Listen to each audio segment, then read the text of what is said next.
Welcome to the Crimeycade podcast. I'm Mad Conservative Crime Fighter Stephen Lucas, former Gamer of the Year, current Pinball Expo champion. However, got a bit of a story to tell because there's a belt that I'm not possessing right now, and gonna lead it off. C2E2 was over the weekend, and this is from Friday when it was far less crowded. Saturday, oh, it was sold out. So was Sunday. I've never been to C2E2. It's comics, action, anime, comics, anime, TV,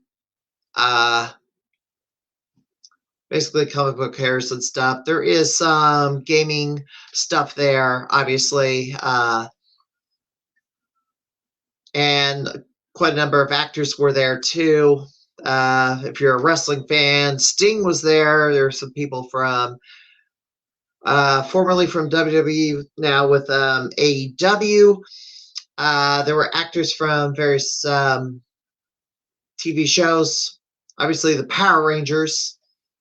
The original Jason, Austin St. John, the Red Ranger, the original Red Ranger, the original Pink Ranger, and the original Blue Ranger. Billy and Kimberly also were out there. Also, I also saw the actors behind the three voices of the Powerpuff Girls. Gosh, who else was there? Christopher Lloyd, I think. There's a number of actors there, voice VAs. Not really much of an autograph collector. I did buy a few gaming items, and that will go up on my wall sometime in the near future. But well, the real reason I was there, of course, Galloping Ghost Arcade brought about 20 games out to the McCormick Center. I had not been to the McCormick Center since I've only been there once, actually, way back at the very last Consumer Electronics Show that was ever held in McCormick Center. I was glad I got in that year because I didn't know it wasn't going to come back, and I was disappointed it was not going to come back because, the 1 year I was able to make it in. I had a blast. I mean, I got to see all the new stuff coming out before everybody else. Obviously, the Super Nintendo, the Sega, Genesis. It was basically the debut of Donkey Kong Country at the McCormick Center in Nintendo's display area. A number of arcade games I got to take a look at before it they showed up in public. As for the Galloping Ghost, they brought little supply games. They also had Dark Presence back out there. I played all the way on Dark Presence to the final boss, which is the Mind Master. I don't know how old the build is, about a year, but Mind Master is just going to be the roughest one to defeat because it's got some sort of tractor beam power. Just draws you in and then starts doing damage. It's like, I guess that's why they call him the Mind Master, is because they grabs hold of your mind, draws you in, and then you take a beating. Kind of like Scorpions Get Over Here without the actual spear. And of course, at C2E2, the challenge was for the C2E2 Championship. I do not have that belt. Jimbo Slice, as I've been hyping for weeks, the rematch that I wanted to have at the Pinball Expo, we had it here instead. Jimbo Slice was the defending champion for C2E2. It was me versus him. It was not a best of 7. It ended up being a best of 5. Best of 5 series. And the games that we fought in were Alcon, Battle Baccarade, Mad Planets in the Cabaret prototype version, Splatterhouse, and Street Fighter II Hyper Fighting. Well, things did not go my way. I think the toughest one to play of the 5 was Street Fighter Hyper Fighting. Not just trying to get a score on it, but everybody wanted to play it, of course, to play against each other, not play for score for a tournament. The game is set for maximum difficulty, and just winning an actual match was very difficult. I primarily use Ryu or Ken on there, but trying to throw the fireball, so it would like only throw half the time. I don't know if the stick had a problem. I wanted to play from the player 2 side to see if it would help any, but start from the 2-player side, it starts a 2-player game, which not going to work.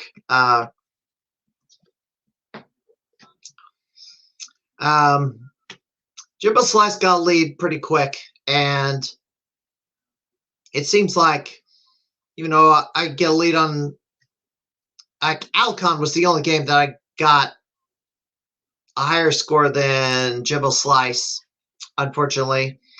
Battle Baccarade, I thought I had him beat on that, and then I find out right when the whole tournament was over that he had 2.6 million to my 2.3. Yeah, when I got 2.3, I thought, oh, at least I got this one. No, that wasn't the case. Mad Planets, Jimbo ran up 90,000. I didn't quite get that much. A little more than half. Splatterhouse, kind of a similar deal. Street Fighter II, Hyper Fighting was just no contest there. James did better at that, so it ended up being James won the title 4-1, and well, that kind of puts a damper into my quest for the Gamer of the Year title. And besides the fact that I was over there for the weekend for C2E2 on Saturday. By the way, that's another thing.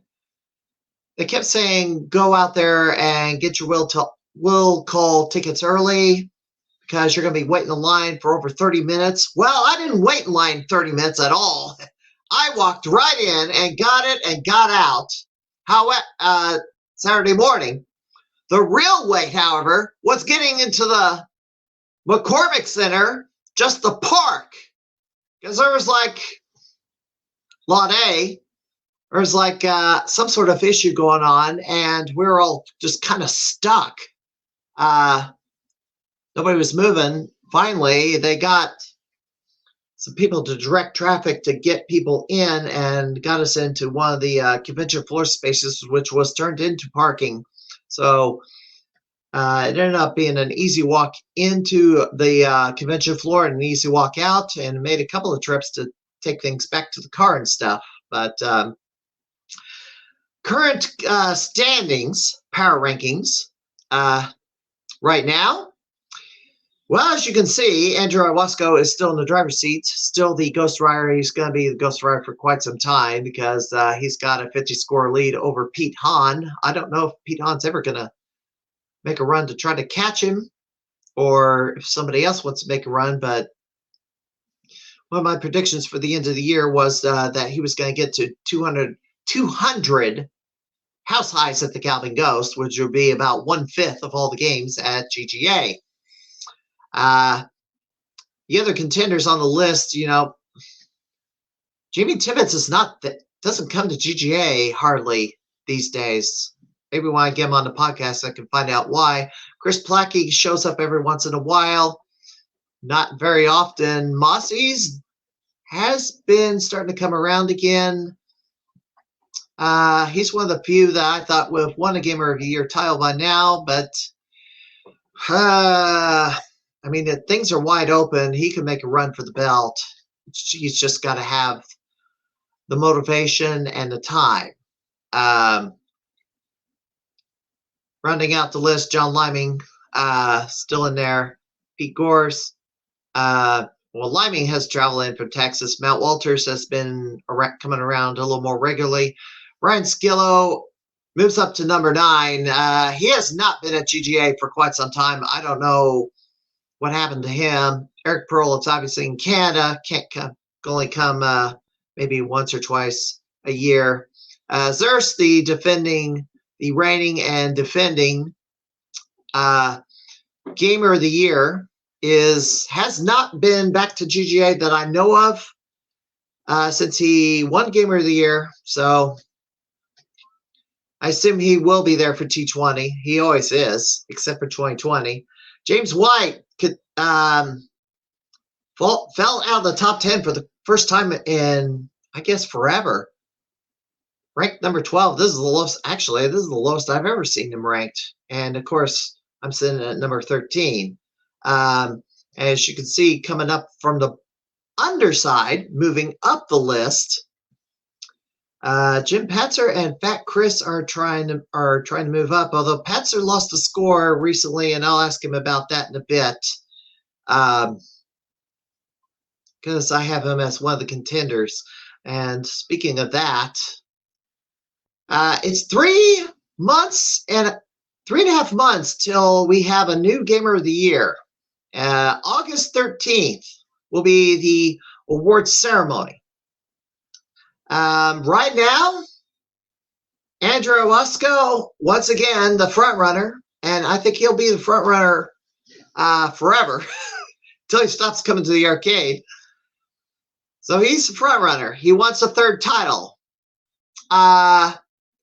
But I don't know how difficult it's going to be for somebody to three-peat, because Doc wants the wow factor. So who else could possibly win? The player who if somebody upsets Zerst for the T20 title, 20% odds that that person will be the Gamer of the Year. And I also put no one wins in there. Doc has threatened not to award the Gamer of the Year because he's not going to award Gamer of the Year just to award it. He wants the wow factor, as I said. So 20% chance no one wins it. And the other contenders, I put myself at 5. Obviously, it's less than I lowered my chances because I did not win C2E2 title. So my hill is going to be more difficult to climb, and I've also hit a slump again. Jim Patzer, Chris Bulcher, Norbert Vale. I misspelled Vulture, by the way. It's BL, not BUL. Norbert Vale, Jimbo Slice, and someone else, each of 5%. So we'll have to see. It's going to be, as I think if anybody beats Zerst at T20, I think they're going to automatically win the title. Also, a bit of news: Blade Wars tournament. This is the next one, and find out today or last night, that Shady has vacated the belt. So we're gonna have a new. I guess we're having. Well, technically, let me correct that a second. Shady is not going to be here for this tournament, but they're not going to call it the Undisputed Champion, so they're going to award an interim Bloody Wars champion at this tournament. And then the winner will face Shady somewhere down the line. Of course, if you make this determination this far out, a lot can happen in 7 weeks. But if Shady has something hard scheduled, and it's been that way for quite some time, I guess maybe I guess that's I guess we're gonna have a new champion. The champion's not gonna be here for this tournament. So I do want to note next week on this program, I don't have a guest yet. The problem is I've asked a couple of people, but neither one has confirmed, so I'm probably going to throw it open next weekend. Whoever I can get, it's just going to be a surprise. And next few weeks, I think I'm gonna start contacting a bunch of people I know and schedule a bunch of these weeks on out, so I don't have to get a little bit of a weight going on the who I have on the podcast next. Now, last week I had let me remove this here. Last week I had Claudio and Israel on the program. For some reason, I asked him who the next gamer of the year was going to be. What I really meant to ask him was if they won gamer of the year, what would their pick be for the arcade floor? Which game? Israel Bahina he picked it for game 1000, but this is the game he really wants. He wants T-Mech added to the floor, so I'm going to assume that is the game he was wanting to have added to the arcade floor. I asked Claudio which game he would choose, and I got a bit of a statement here. He would go with Virtual Cop 3. It's one of the last modern arcade games he saw as a kid in 2003, either in the mall in the west suburbs or an AMC theater. It had barricade around the game. It was playable, but wasn't sure why they would not let anyone play. Only way to play at home today is using an Xbox emulator or hardware mod on the Xbox, doubling the memory to 128 meg or gig. It's a surface mount soldering effort. If the Goblin Ghost won't make room to fit the game, then maybe Power Stone 2 for JP Pitts. Taking a look at the list of Sega arcade games, Ollie King would really be nice to spice up the variety. I think all three of these games would be quite expensive for the Goblin Ghost to acquire. He also forgot to mention Fun Records in Downers Grove, close in 2020, and a couple of other places that were fun as a kid. After that, he lost exposure to arcades for a while. Arcades were starting to get really hard to find, then came focusing on school and college. Should mention that in the stream. Same with putting an emphasis on growing up with Dreamcast games that opened the door to the arcade experience at home. Also forgot to give a shout out to Waffles, JP, and Pete Hahn, who unlocked his potential after he put in his first score on Space App. They all deserve a lot of credit. So, yes, there were things I missed out too, but it was a lot of fun. He hopes to be in another podcast episode in the future. So that brings me to my guest for tonight, and I'm going to call him the Guardian of the Garcade because that is his favorite place to be. And Puzzle Bobble was the game of the month for April, and he turned in a 24 million point score, which would be a new arcade house high or world record. So he pretty much took the game of the month for Garcade, and now they got big lead in the Arcade War standings. Welcome into the program, the Wisconsin gaming wizard, Jim Patzer. How are you doing tonight? Doing good, Steven. How are you? It's been it's another day in paradise in the state of Illinois. And you're up in Wisconsin, correct? Correct. Yep. It's about to storms are about to roll in any time now. But 24 million, you put that up, and Arcade Australia threw a fit.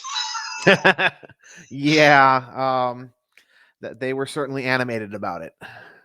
I don't kind of had a lead, but I don't think they were expecting 24 million.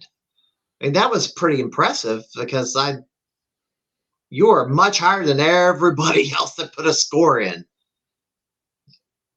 Yeah, I was expecting some fiercer competition on that, and I guess we didn't get it. But um, I've been playing Puzzle Bobble for a long time.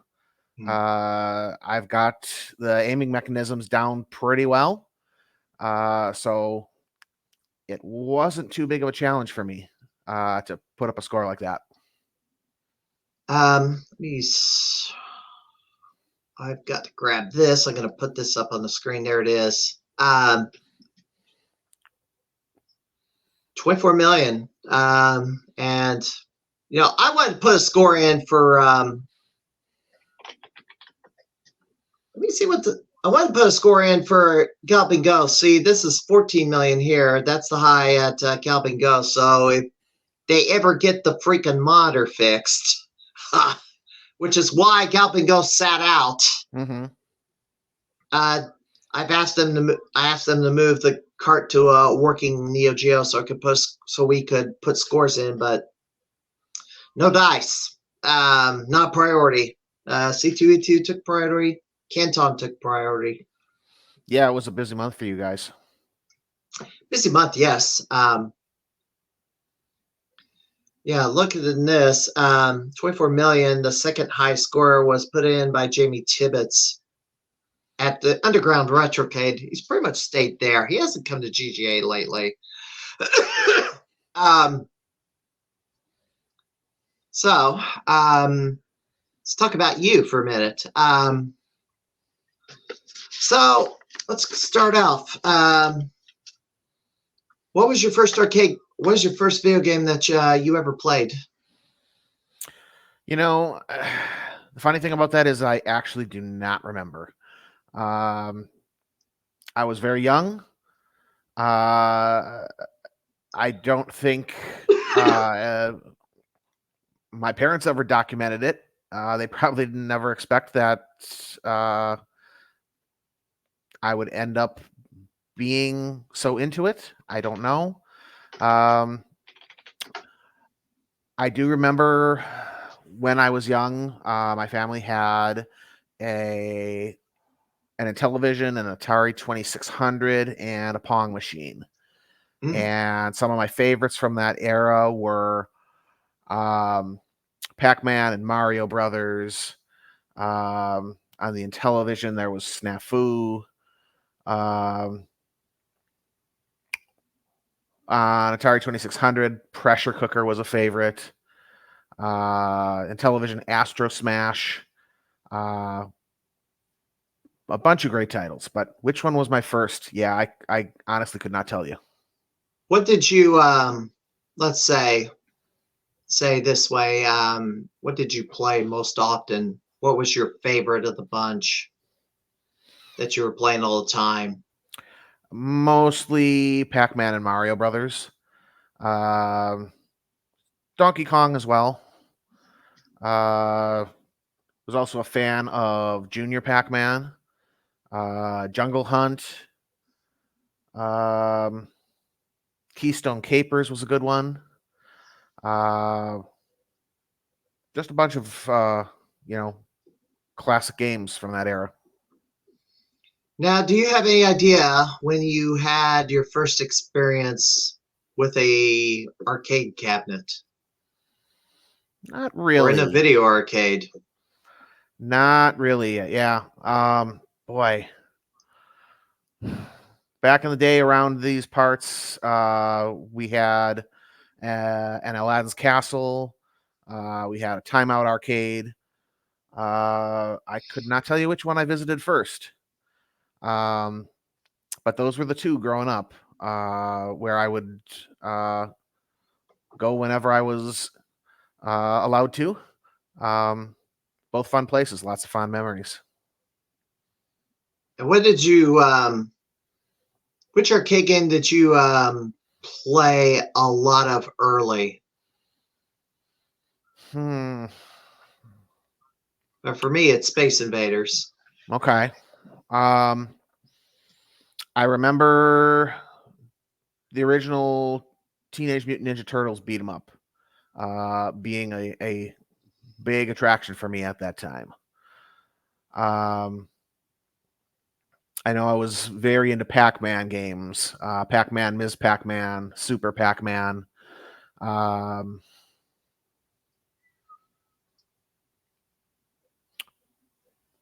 yeah, I think TMNT was probably the king of them all. Very into arcade beat 'em ups. I also like The Simpsons. Now, when did you, I guess, start seriously get into the scoring community and chase scores? You know, it's kind of been an interesting evolution for me. I always thought I would never really go down this path. I always loved chasing high scores as a kid, but I was never comparing myself to anyone. Right. Didn't really have the reach to, really have any idea where my skills were relative to anybody else, and there wasn't anybody around near me that I could compete with. And so for most of my life, I've just been into the newest and the latest games. Always playing just whatever would come out that piqued my interest. And then somewhere along the way, I mean, the industry has basically just lost me. I still keep up to some extent with modern gaming. I haven't abandoned it totally. I've got current platforms, Nintendo Switch, PlayStation 5, and a gaming PC. But I've found that these long 50-hour, 100-hour fetch quests don't scratch the itch for me the way that the classics do. And that's mostly thanks to the Garcade. And that's really when things took a serious turn for me. The Garcade was around for a couple of years before I even discovered them.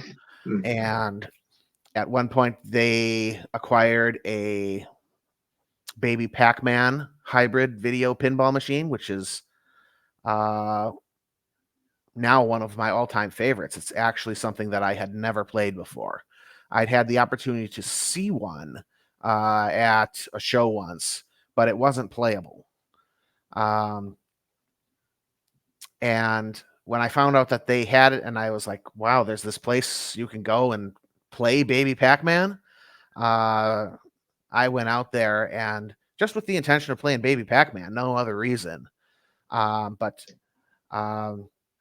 they're the ones that, indirectly and not without any intention, sucked me into this. You take one step in there, and most of their cabinets have a high score card on top of them, similar to how it is at Galloping Ghost, and just says who's the record holder and what's the score to beat. And that kind of started my competitive drive. Baby Pac-Man was not one they were taking scores on at the time, at least. And I quickly found my way over to an old favorite, Mario Brothers. Started practicing that, and pretty quickly. This idiot here. it's what front the door, whining and crying again. I let him in. He doesn't want me podcasting. He wants me to give him nothing but attention. Well, that's cats for you. Yeah. Hopefully he doesn't bite me. Yeah. Oh, I forgot. Oh, I do have my Ken Air in case I need it, because he doesn't like that, and now he's scurried away. Okay. But if he gets out of line, I'll just shoot it. Well, anyways, Mario Brothers was the game that turned the competitive switch that really had lain dormant for a number of decades. That turned it back on and snagged the high score on it. And the guy I took the score from, who's now a friend of mine, we competed on that one for quite a while, trading that score back and forth as it continually reached new heights. At this point, I'm holding it. I'm not ever writing the other guy off because he's a good player, and when and if he finds the determination, he could clamber back up on top. Do I know this player? I don't know. He has been to Galloping Ghost Arcade. Okay. He has the house high on Road Blasters. Okay. So if you know who that is, then maybe. Oh, I have to look it up. I don't know if he participated in arcade. Does he participate in Arcade Wars, or do you? Occasionally. Occasionally. He's big into pinball right now. He Okay. has he's a little more casual. He'll kind of jump in on Arcade Wars if it's a title that intrigues him, but not really his focus right now. Okay. So the Garcade, maybe Pac-Man. How far have you gotten on that? Because that's generally one of the hardest Pac-Man game to deal with, because the ghosts kind of don't move in patterns. They kind of just are more homing in on you wherever you are, and then you're having to run off to the pinball maze to save yourself and get your powder pellets. My best score at this point, I've done in excess of 500,000 a few times. Okay. Furthest board I've reached is board 5. And there's actually only 3 boards. So once you beat the third one, the fourth is a repeat of board number 1. With different colors. Yes. If you go to board 7, you're going to have to contend with some of the maze walls being blackened out. I have heard of that. I actually have personally not been that far into the game or seen it. So I did get to see it. I did get to see it because there was a machine that was glitched where there was just like warding extra life for way too many extra men. So actually deliberately played it because it was like some sort of cheat, so you could practically play forever if you wanted. I went all the way to about, I don't know, board 10. Some of the maze walls disappear, and then more of the maze walls disappear, and then you pretty much have to navigate the maze by the dots. Or at least remember how the maze looked in dealing with the monsters. I did not play further than 12 or something. I could have gone even get another rack to see if it did any more changes, but this is at Pinball Expo. I didn't go. I just stopped at a certain point because I was with somebody just hanging out with somebody at the time, and you probably know him. Jose was out there. Was kind of watching to see how the game changed. So from Garcade, any other arcade places you frequent up in the Wisconsin area? Frequent, no, but the Garcade kind of spurred a different side interest of mine besides the competitive side of things. I've also gotten into arcade tourism. So I don't frequent any other arcades, but I try to get out to every place that's within a reasonable distance in the Midwest. So I've been out to Vintage Vault Arcade. I've been out to that's in McGuanago, Wisconsin. I have been to Geeks Mania and Nerd Haven Arcade, both in or near Madison, Wisconsin. Okay. As well as the IO Arcade Bar, also Madison. And I'll just dip into any little place that has a collection of arcade games if I can find them. Also stopped at a really cool place, which sadly, according to Google Maps, has now gone out of business. Rossi's Pizza Parlor in Madison. That was a really cool place. I assume it's gone now. Sad to hear that, but I think that's part of a chain. think it's part of a chain, but I don't know. I was unaware of that, but that would be interesting to look into. Down in, when I come down into Illinois for Galloping Ghost, I also try to hit all the places there. So I've been to Underground Retrocade. I've been to Prince Arcades. There's a few left I haven't been to in Logan's that area. is another one. Yeah, I've been meaning to get there, have not gotten there yet. I went way down south to Arcadia. Yep. My neck of the woods. Yeah. So that was an interesting place. Really enjoyed that because they had some rare Super Mario Brothers pinball machines that I haven't been able to find anywhere else. They have more than one there. Yeah, they got both of them. They got both of them and multiple of each. Really, multiple? Well, they had a couple. They had two of each, I think. When I was there, they only had one of each out on the floor. So okay, well, they may have eliminated one of them, but they have arcade auctions every so often. Okay. So, Vintage Vault, I did make it there. Going to Midwest Gaming Classic. I stopped in. Stopped in on the way up. I actually stopped in again on the way back because just so the owner could meet me. It has been in the news last week. They had a surprise celebrity guest show up. I don't know if you know who it is. I do. You do. I try to pay attention to the goings on at these places. I know that Tony Hawk stopped in. So I'm sure that was a very cool moment for everyone there. There's apparently some sort of skate park that he was there some former skate park that was out there that was uncovered, and Hawk came to town for that. Makes sense. That's his business. That's his brand.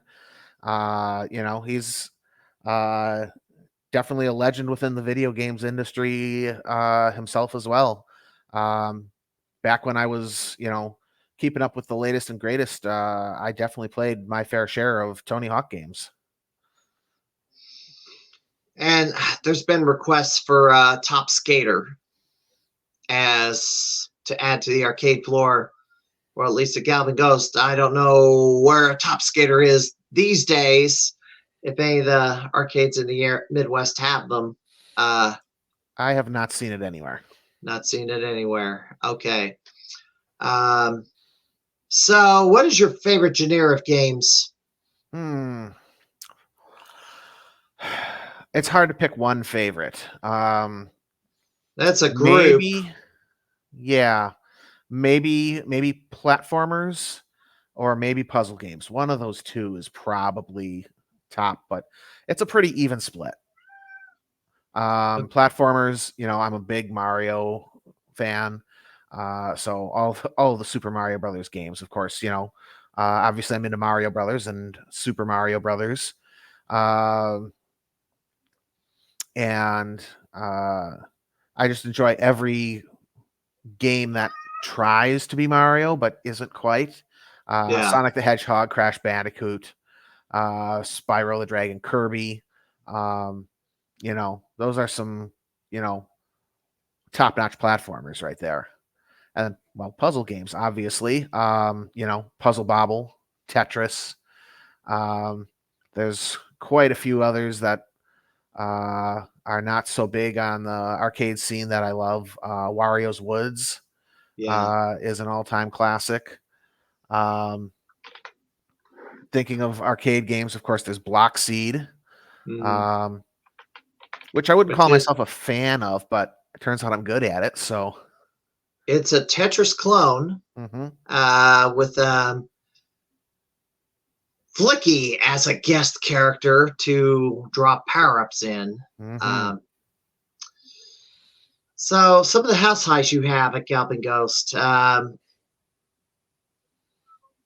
Well, if you ever get back up there and they get that monitor fixed, you probably gotta be on Puzzle Bobble, because that 15 million is the high. Obviously, I mentioned earlier you got 24.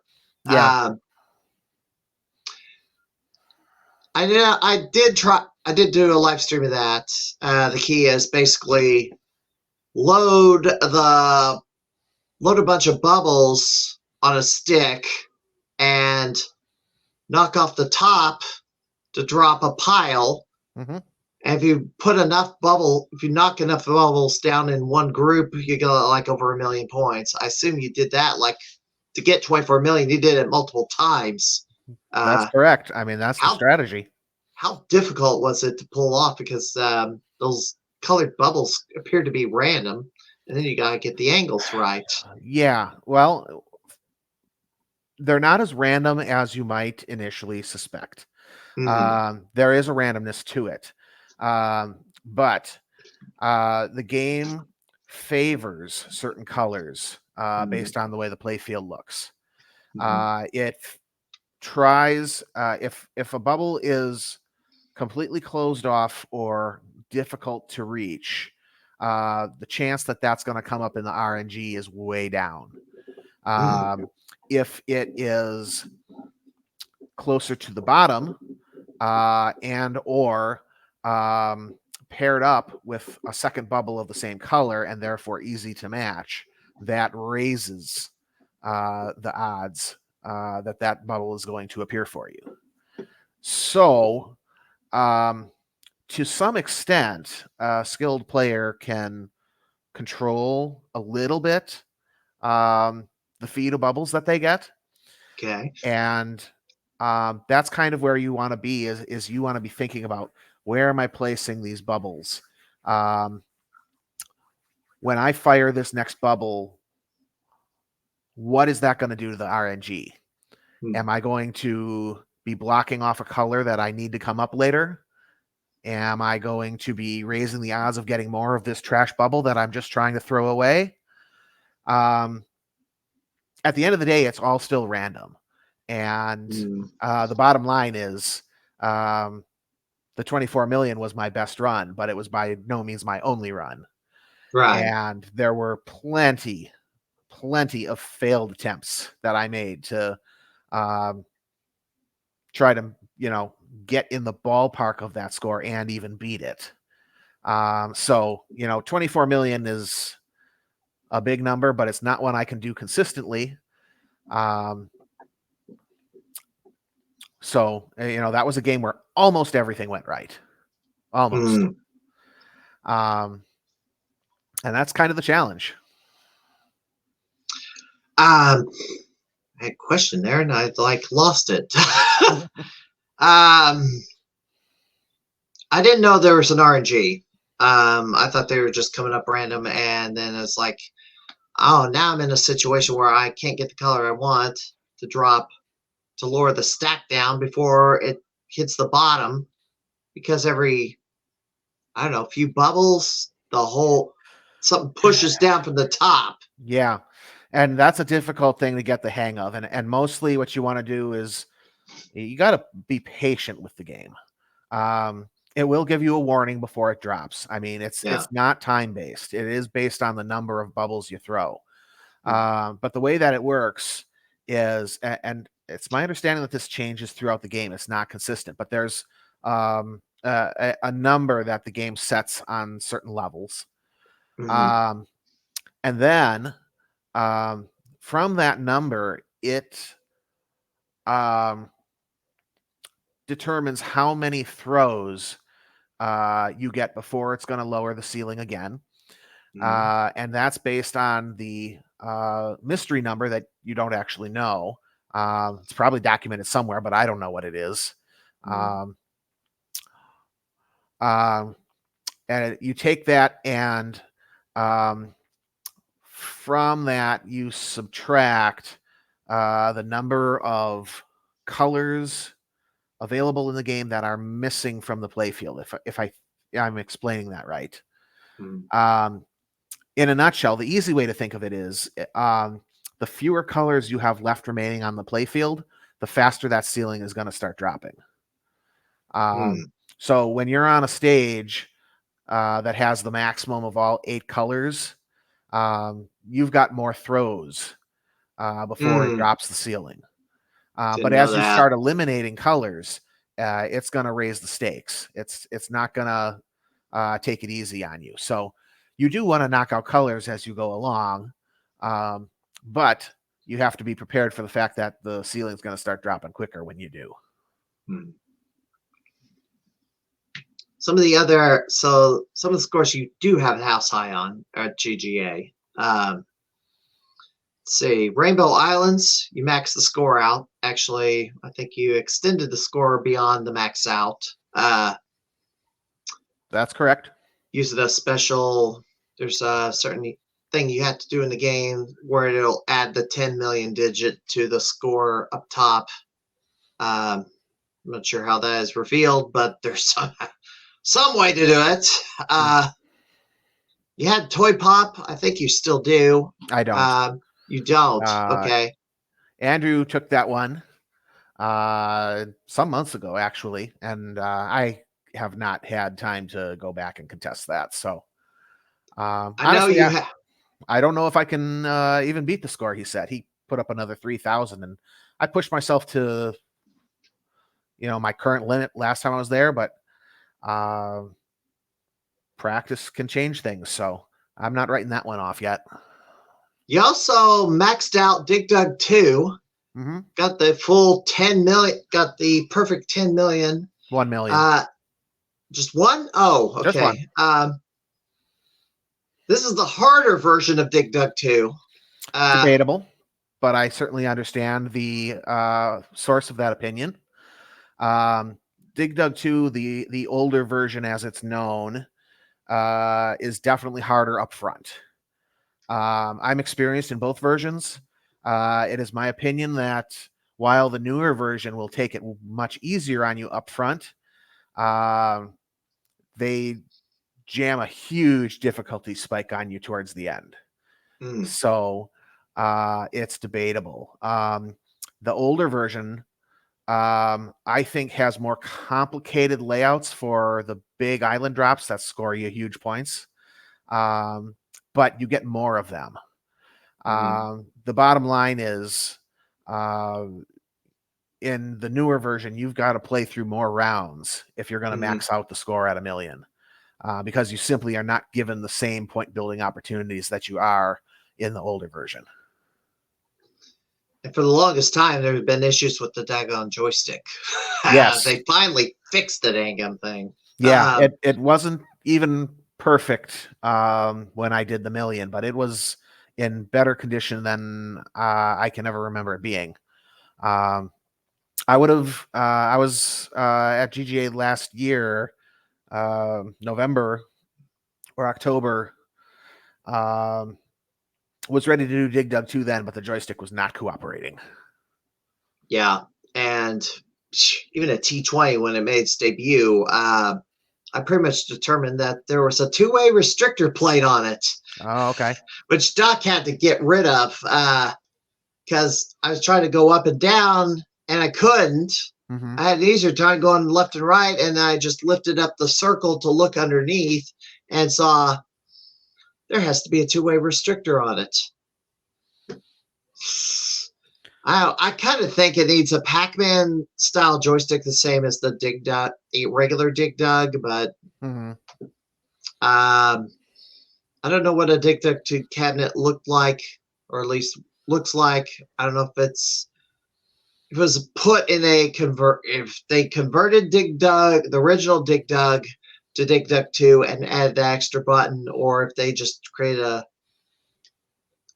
exclusive cabinet for it. I don't know. Unfortunately, I have no historical knowledge of it either. I have read that it was a conversion kit, but I do not know if that information is reliable. And it wasn't really known until the sequel wasn't really known until it was kind of released. Not really known until the Nintendo NES version was released, and then people became more aware of its existence. It's in every 60-in-1 board. I know that much because and it has the new ROMs in it. So when I was practicing Dig Dug 2, because they got the Dig Dug at GGA fixed, I was like, gonna try to go for the score there. before you took it. I thought you did a nice, decent score on the 16-1, and then when I got to GGA, it's like, hey, why are all the boards all different? And I had the same experience, actually. I was practicing the new version back in summer and autumn of 2023. And then I got to GGA ready to go, and I was like, hey, these are different boards. Yeah. And then, and I had a hard time clearing the boards because I was like trying to lure these monsters all in one area to drop them into the sea, and kind of a struggle to kind of cut into the ground before they just were on top of me and killed me. I did look through, so I have your arcade page up. Bluxy, you have the high side. Bluxy, Bomb Jack, that's pretty popular game. Choplifter, didn't know that. Let's see what else. Treasure Diver, you got Treasure Diver, but that was the T20 settings, so that one's going to be locked in forever. Pack and Pal, that's another one. The joystick, gosh. I played it. The daggum joystick would flake out when I'm like trying to stay in that little T section, which is the only spot of safety. It's just moving up, down in the middle, and the joystick would flake out and not respond, and then you're just careening into it, a monster, and wondering why the joystick is not working all of a sudden, and then your run is over. Yeah, I haven't played that in a while. Cubert's Cube's the prototype, and the cat has rejoined me. Snow Brothers, that's another. It's another one. And there's several other scores, second and third. You also have, well, they may not tell me. Some of these scores might be what ranks you second or third. It may, the first or second ranking may be from another arcade, as is this particular game. And I'm going to put this back up on the screen. Versus Super Mario Brothers. You know, I've had a bit. At some point in the future, I'm gonna have kind of a let's chat, just chatting, where I'd vent all my frustrations about all the hoops I have to jump through to get a score on a game. For the last several weeks, I've wondered why they would not put in a score for Riot, which I beat Andrew's score. And finally, because they told me you have to beat the first boss by the 72nd mark on the clock, or they're going to throw it out, because they're trying to. They want games to be speed runs more than point scoring. Well, here is one of the. This game in particular has more hoops to jump through than any other of the bunch. Yeah, you played Super Mario Brothers on your NES and maxed out the score pretty easily. Well, here's all the silly rules that they've added on to this. 5 life maximum. Then you can't spam the turtle on the stairs. Then you can't wrong warp. Although I don't know if he actually can, and this cat's in the wires, and I need to get him out of the wires, or he's going to take my whole thing down. Idiot. I don't have my new tower on the desk right now. I need, some point in the future, I'm going to get this reconfigured. Well, I thought I was going to put it in my main living room, but looks like it's going to stay back here. I don't know. Anyway. I'm not even sure about this one. Access to underwater area. I guess they're talking about warping back to the beginning of the stage or something. But it's a trick that I'm somewhat familiar with. There's a certain amount. I don't really know how to do it. And I don't I even don't know really what it practice these things. does. It's a shortcut, basically. It's a trick speedrunners use in runs where any abusive tactics is allowed.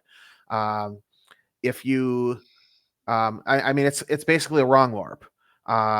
You get the screen to scroll just a certain amount, and I don't know what that amount is. Okay. But then you go back and you take this pipe that's normally supposed to take you to the next room in the castle, but it jumps you ahead to the underwater portion, and you get to skip part of the level, and it shaves considerable seconds off of any good run. And then in this rule here, Assault has this deal where if you in the level with 0-0 and the timer, you get the full plethora of points as if the timer was at its maximum. But on Super Mario, however, you do this, it rolls the timer back to 9.99, and they don't want you taking that 50K amount of points. This is going to be part of my rant whenever I get it written up and do this chat. Kind of a pet peeve. It's like, why is it okay on this game but not okay on this game? It's like, at this point, I think they need to establish an anything goes track on every game, and then you have a track of do it according to the human-made rules. It'd be nice, but Doc's more impressed with speedrunning. Although this kind of contradicts it when he says that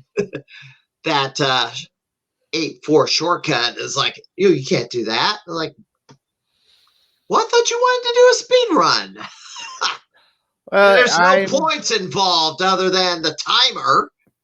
I certainly can't speak for Doc or anyone else, but I do believe that these rules are heavily rooted in, if not a direct copy of the Twin Galaxies rules for the game. That's exactly where it came from.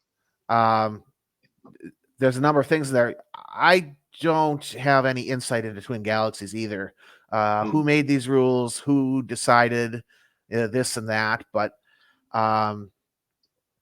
I do happen to agree with the rules because I do feel that they are strongly in the spirit of the way the game is meant to be played. I mean, tricks and things that allow you to skip parts of the game and run up your lives, to a crazy number and all of that. I mean, yeah, there's a place for that, but I think there really needs to be a place. And if there can only be one place, then I think they're already in the right place. I think the high score, the one true high score, if there's only going to be one, should be contested as closely as possible to the developer's vision for the game. So that's one of the reasons why I went after versus Super Mario Brothers, because it's got that clearly defined rule set that really lays out what you can do, what you can't do, and really, I think, just nails it. That's a lot of hoops to keep track of, though. That's what bugs me. Well, I understand it is, but I mean, every game that you learn has its own rules, things you got to keep track of. This enemy moves that way. There's this pickup over here. The final boss is going to do this. Got to memorize his attack pattern so you don't get hit. I mean, the whole process of playing these games and learning to get a high score is memorizing all these little behaviors and adjusting your response to them. So I don't really see, even though these are imposed by humans and arguably would not have to be so because they're not coded into the game. Right. I don't see them as any different. You're just learning to deal with a set of circumstances, and overcoming them as you need to. All right. Moving on to another thing that you're involved with every so often, Bloody Wars tournament. And there's been a few side events that are put on by JP, but they're not like, say, Blade War. Let's say fully Blade Wars tournament. You've had some rivalries in that realm. And I have to ask you about this. We're going to show the clip. You probably know what it is because this is infamous. NFL Blitz. And here it is. It was you versus Norbert Vale. Mm-hmm. You scored the touchdown. Let me hide this up here. Gotta get the 2-point conversion. So you had a 4-point lead. You're trying to get it up to another. This onside kick. That's gonna happen. Oh, can it get? Oh, that's two. Got That's it. good. So we were at 19-13, I believe. And then you were trying to run out the clock. Oh, the touchdown! Norbert! Oh my God! Actually, I had 4. Norbert Vale! What? He did a. Yeah, when I saw this, At the end zone. Oh my! Jim Patzer has to go. He has to go now. yeah, I could not believe this. Norbert Vale is your new Super Bowl champion off of 1 point. Yeah, that was a shocker. JP Pitts challenges me to blitz every time I show up there. So, split the games this time around. He won the first time. I won the second time. But this matchup, you're in the final round against Vale. Look, I didn't show that piece of it, but the camera did see catch your expression on your face after that was over, which, yeah, dejected disbelief, and that was the worst bad beat I've ever in a video game that I've ever seen. So looking back, what do you think about? What are your thoughts about it now? You know, I don't know that my thoughts on it have changed any. I understood going in, for the most part, what the rules were going to be. NFL Blitz is one of those anything can happen games. I prefer to play the game with CPU assistance off, tournament mode on, no rubber band effect. That was not the rules of this tournament. And I understood that going in. And unfortunately, the scenario that I was, fearing could happen, did happen. A last second swing that was, what else can I say? I mean, that was influenced by computer assistance. That's not normally a scenario where your character is going to fumble the ball. I think you were playing for safety at that point to run out the clock. Well, no. What I was playing for, what I was intending to do was run out the clock. Yes, I was. Actually, that was what was going through my head at the time was, if this play goes wrong, the worst that can happen is a safety. And unfortunately, I was wrong about that. I was not considering the possibility that I might fumble and that Norbert may pick up a touchdown. Especially in the end zone, like fumble in the end zone. That's like, I mean, you could probably, I know there was a spot where you could have just ran up the sideline and then kind of jumped out of bounds. Yeah, and in retrospect, that's what I should have done. But I figured, at the time I made the wrong call. I mean, definitely. I mean, it's not totally it's not that it was totally out of my control either, but I thought things would go one way and they didn't go that way. I mean, they went the statistically unlikely way, except that considering the nature of Blitz's CPU assistance, the chance of that statistically unlikely outcome occurring was highly boosted. And that wasn't something that I was prepared for or expecting. So, I have to congratulate Norbert on that. I mean, he was my toughest competitor that day. And he kept that game close enough to enable that scenario to happen. Yeah. So, I mean, he deserves all the credit for that. Yeah. All I can say is that if it comes to it again and there's another Blitz tournament and we end up in a similar position, I'm not going to forget what happened. Yeah. And it's not going to happen that way ever again. I hope they do another Blitz tournament. I mean, I couldn't be there for that one. I had other things going on, but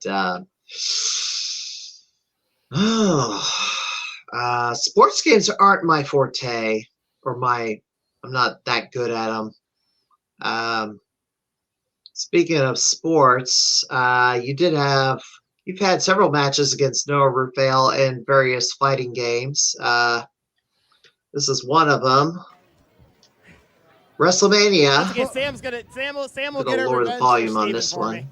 If we ever end up. This was kind of early in the tournament. Anyway, all right, so I think we have Bret Hart and Undertaker. I think Bret Hart is Jim. I thought I'd do better at this tournament. I got beat too straight, and King Cam actually took me out of the tournament, which I couldn't believe. But then again, the next time I played him ad hoc, he still beat me. Anyway, so I think. What are your thoughts about Norbert Vale as a competitor? Norbert is an incredible competitor.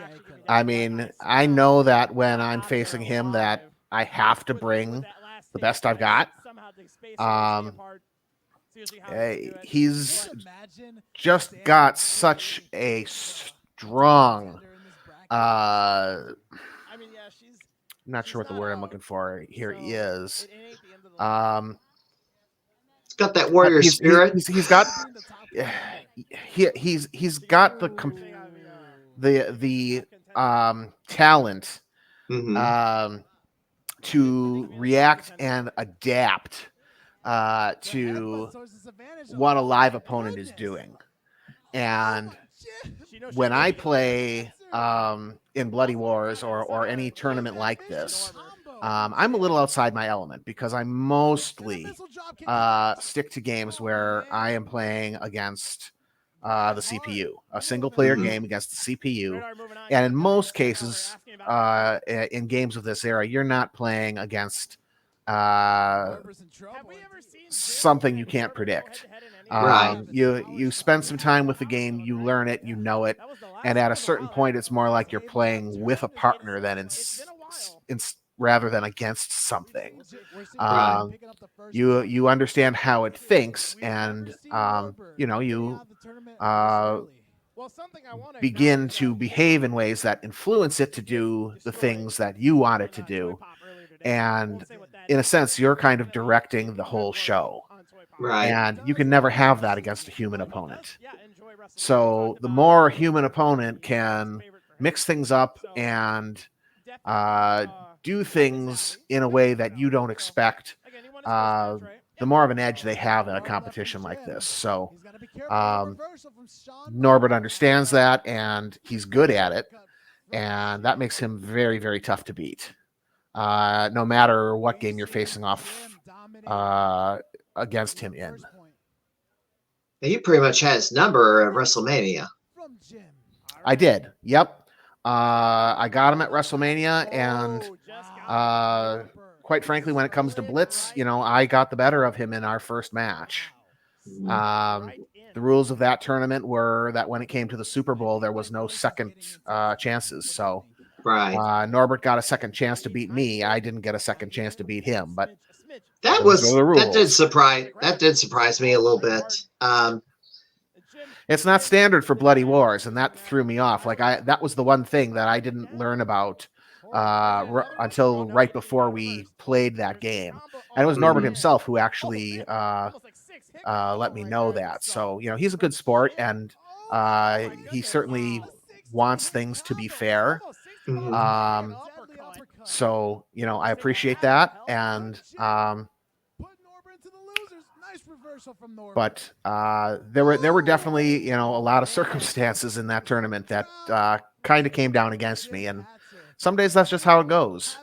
Right. I come out to these tournaments. I mean, getting high scores is fun. Winning competitions is fun. But I do this more for the competitiveness of it. I enjoy playing with and playing against good players. And that to me is the draw. So, even in times when I don't come out on top, I'm still going to come back for more. Any other Blade Wars contenders that, you admire, you really like, or have comments about? There's several that are there. The Cordovas, Matthew Naja, I think. Obviously, I'm in it. Brandon Travis has been in it every so often. Dan Perez. Who else? Izzy Cabrera. I can say that Aiden and Matthew Neha impressed me quite a bit when they were playing WrestleMania. To say nothing of Izzy C, who won WrestleMania. It was he beat me early. Yeah, him versus me in the finals, and I was trying to do all the same things that worked against everybody else, but I just could barely get an edge in on him. He just had the blocking routine of that game down so well, and that game makes it so hard to get past a good block that I just couldn't match him on that. So he ended up the victor. So that was impressive. I will say this about Izzy. What was shocking, he dominated WrestleMania, but then he got upset at Street Fighter 3 Third Strike in the first round. He was originally going to face me, and I was like, no, I do not want to get sent to the loser bracket in round one. So he gave me a different opponent. He put him up against Israel Bahina. And then when we got to the match, when I was up to play in the second round, I was expecting Izzy, and I got Israel instead. And it's like, what? The champ's not here. Wait, what happened to the champ? And it's like, so I played Israel, and then I got beat. But Izzy got sent to loser bracket, and he got eliminated by King Cam Blackman. And they were like, a shocker. The defending champ. Every game is different, and that's one of the things that just surprises me about the score chasing in general is that you have these people who are just exceptional at one game or a series of different games, and then there's just some games that just aren't for them. And I wish I understood that better, because that would be a really interesting thing to understand why somebody who's so good at one game just can't grasp the mechanics of another. I don't know. I can't say if that's what happened to Izzy or if he was just having a bad day. because that happens Maybe too. he picked the wrong fighter. Well, 'Cause perhaps, he- yeah. I know I had 3 of that I primarily used. But yeah, it happens. It's like, when I went up against Norbert Vale in WrestleMania, I kind of thought that might be it for me because Norbert Vale usually gets the better of me in almost anything we play. And it didn't work out that way that day. So what can I say? So some of the other names, you were going to say something about, Aiden or Aiden Cordova or Matthew or Aiden somebody and else. Matthew. Yeah, I just felt they were both very strong WrestleMania players.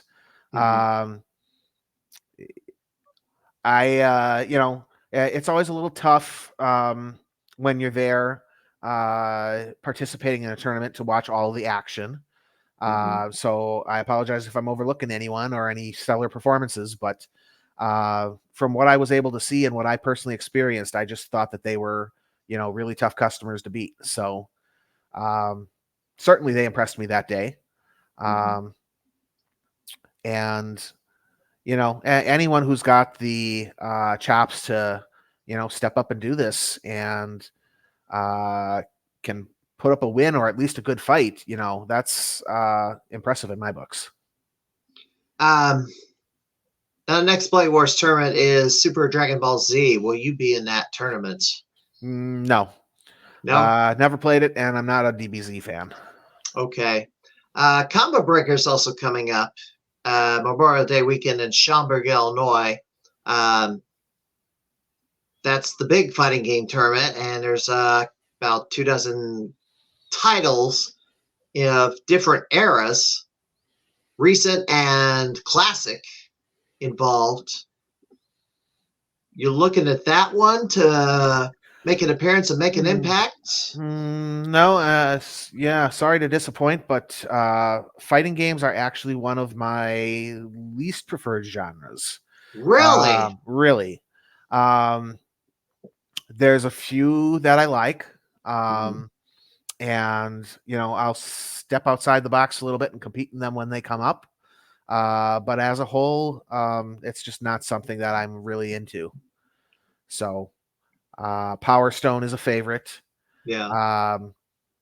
And WrestleMania, more so because it's wrestling. It's got that, it's the license that appeals to me.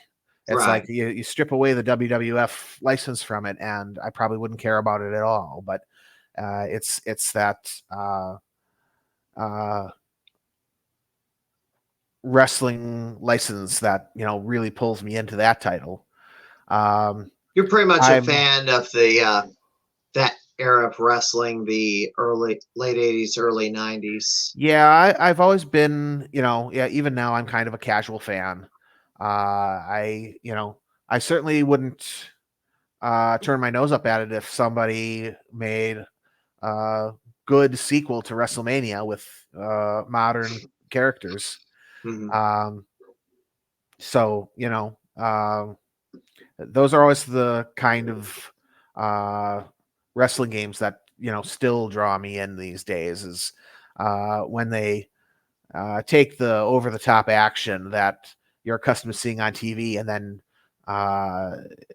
add even more to it.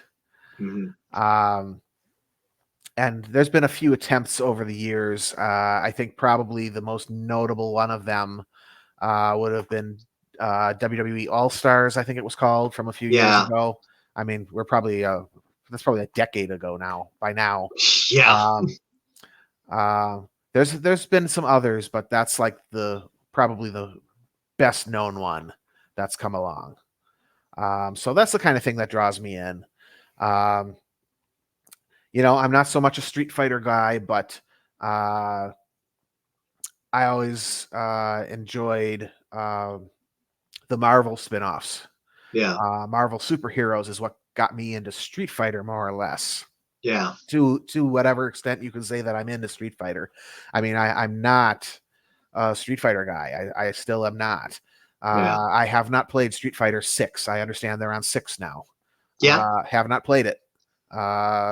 it's just not something that I'm going to go out of my way to play. I'll play it when and if the gaming world makes it super accessible and easy for me to get into. It's got to come to me. I'm not going to come to it. Yeah. So, a couple of other games that haven't kind of hasn't hit the rotation. You said Marvel Superheroes is a favorite. They haven't done a superhero fighting game in Bloody Wars yet. I know there's several. X-Men Children of the Atom. I actually have that in my garage, in my little setup. It's part of a package deal, and for some reason it's in a 4-player cabinet that got converted down to 2. And daggone, the thing is huge. It's too much cabinet for the little space I have. Marvel vs. Capcom series, there's some of that Marvel vs. Street Fighter, X-Men vs. Street Fighter, and all that. If one of those games did pop up as a tournament, would you enter on that one? I would have to say it would probably depend a lot on timing. Okay. Those games are sort of a maybe for me. It's like if it just happens to be at a good time, then I might. Okay. But I'm not the type to, under most circumstances, to do any kind of traveling in fierce weather. Which we get fierce plenty weather of here in the Midwest. About that. So the last trip up north, I drove in heavy rain a lot. It was not fun. Yeah.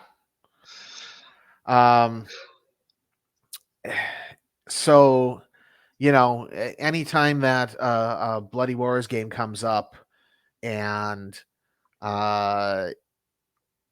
it's something that I have an interest in, but it's just the wrong time of the year, Right. It's dead of winter. It's always a not maybe good. for me.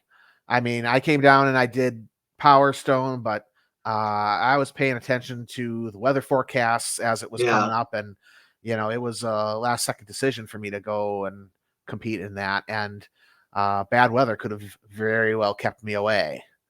This is during winter, I assume. Yes. Okay. Yes. And I just this past January, I felt the time was right, and I wanted to come down to GGA, and that's when I went after Rainbow Islands and Dig Dug 2. And that was that brutal week, if you recall, where the temperatures dropped to below 0. Double digits. Yeah.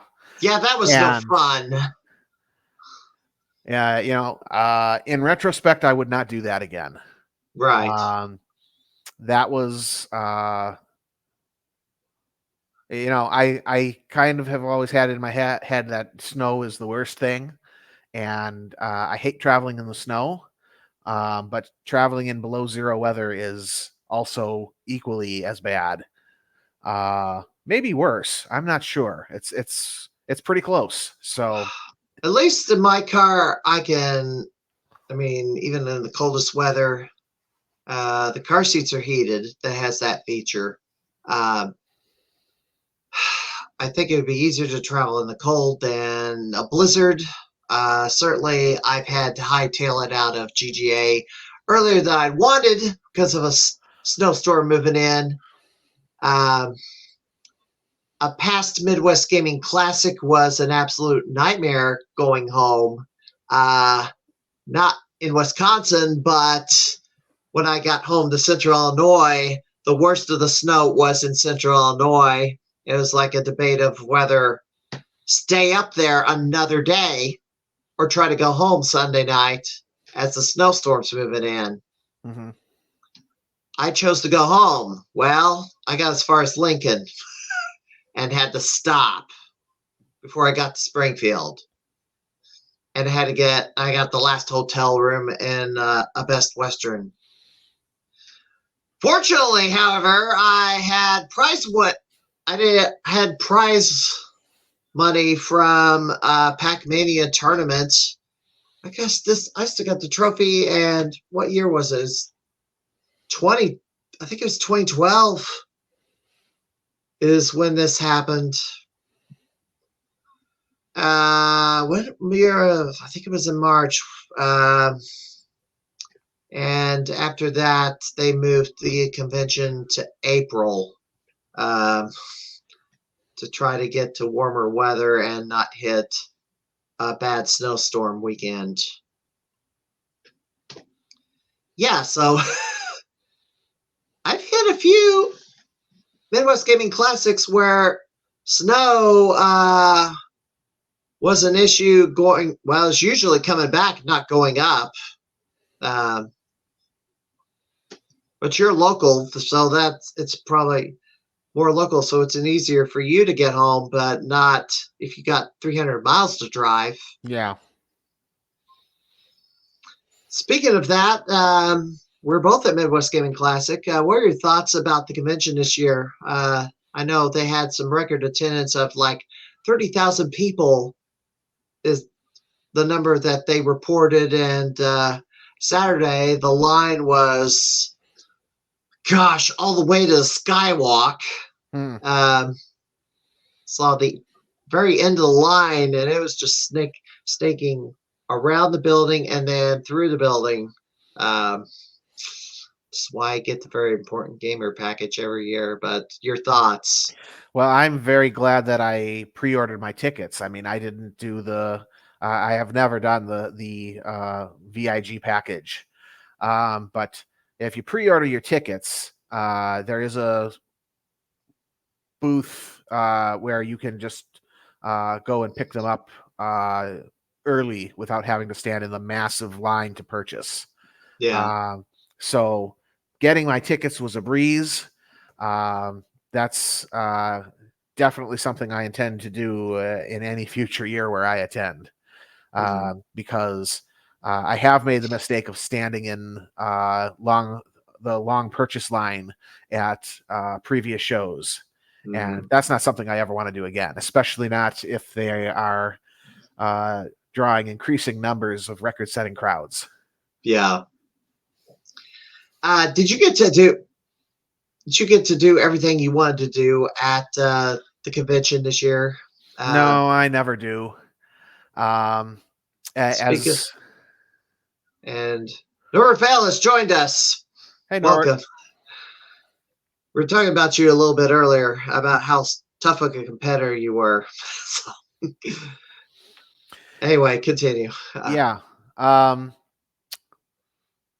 So yeah, with the Midwest Gaming Classic, no, I never get to do everything I want to do, because the problem is all the stuff is cross-booked.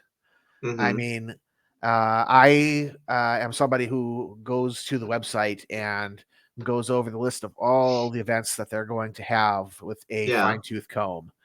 And I make an effort to build an itinerary for myself, in an effort to maximize seeing as much as I want to see. And you very quickly realize it's just a roadblock situation.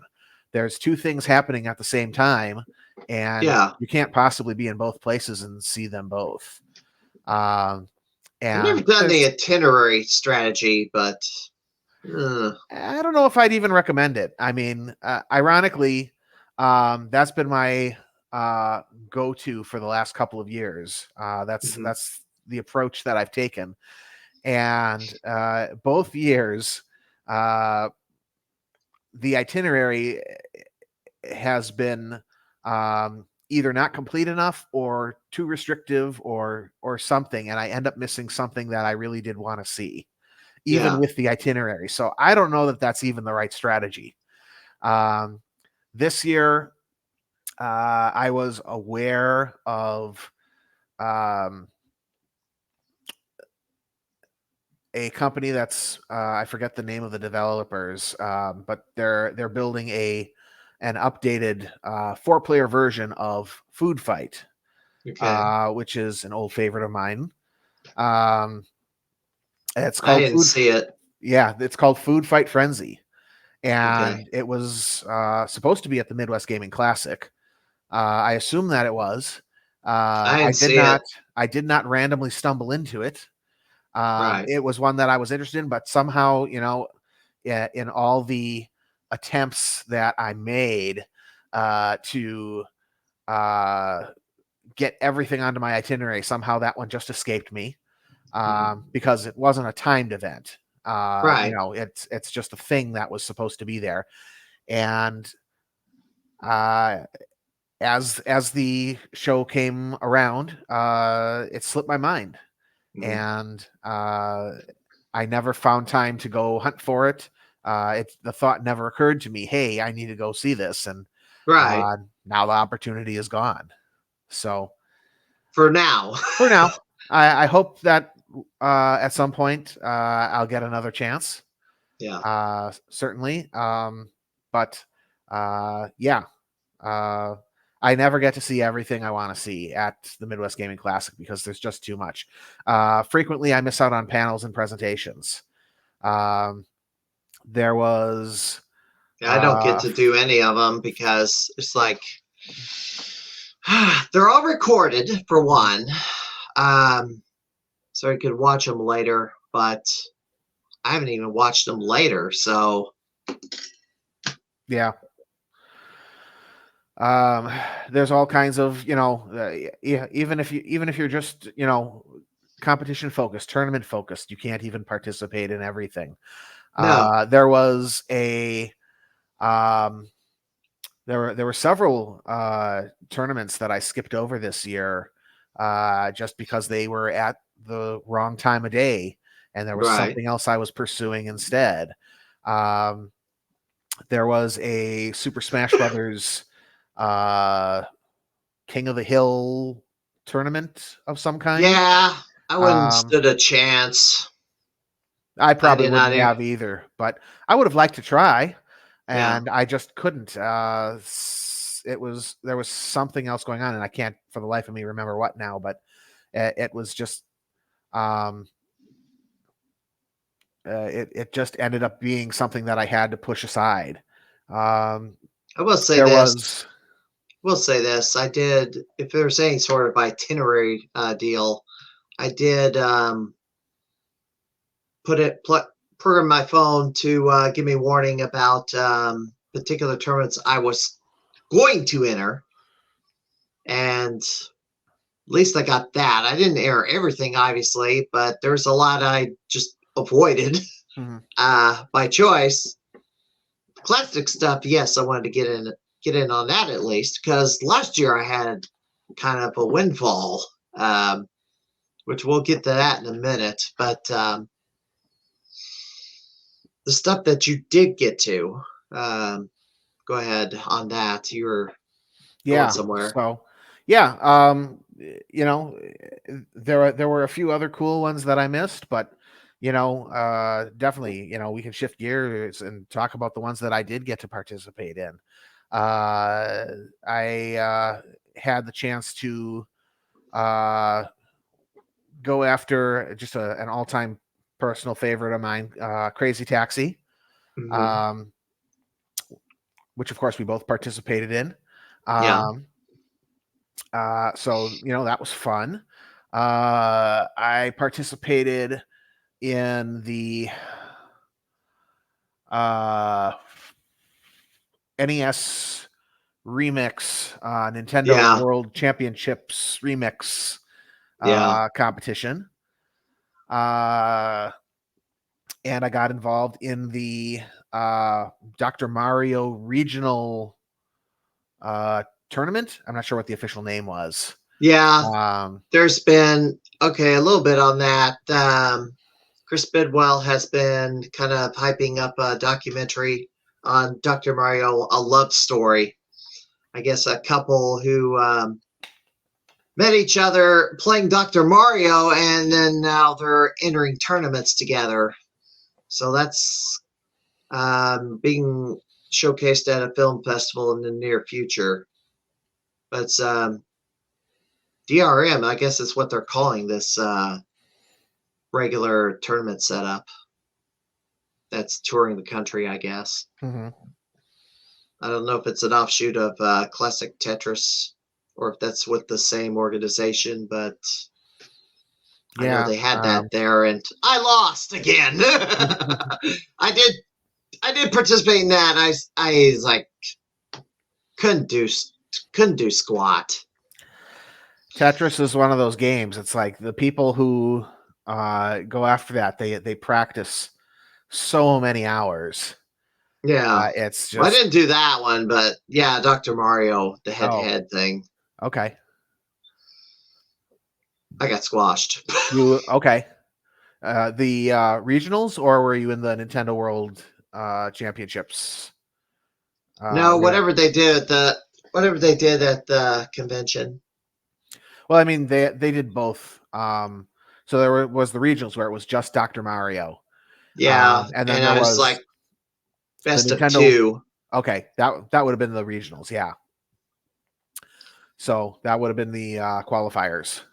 Yeah, I did one run on the remix thing, but I'm not Paul Tessie. Let's put it that way. Paul Tessie's the master.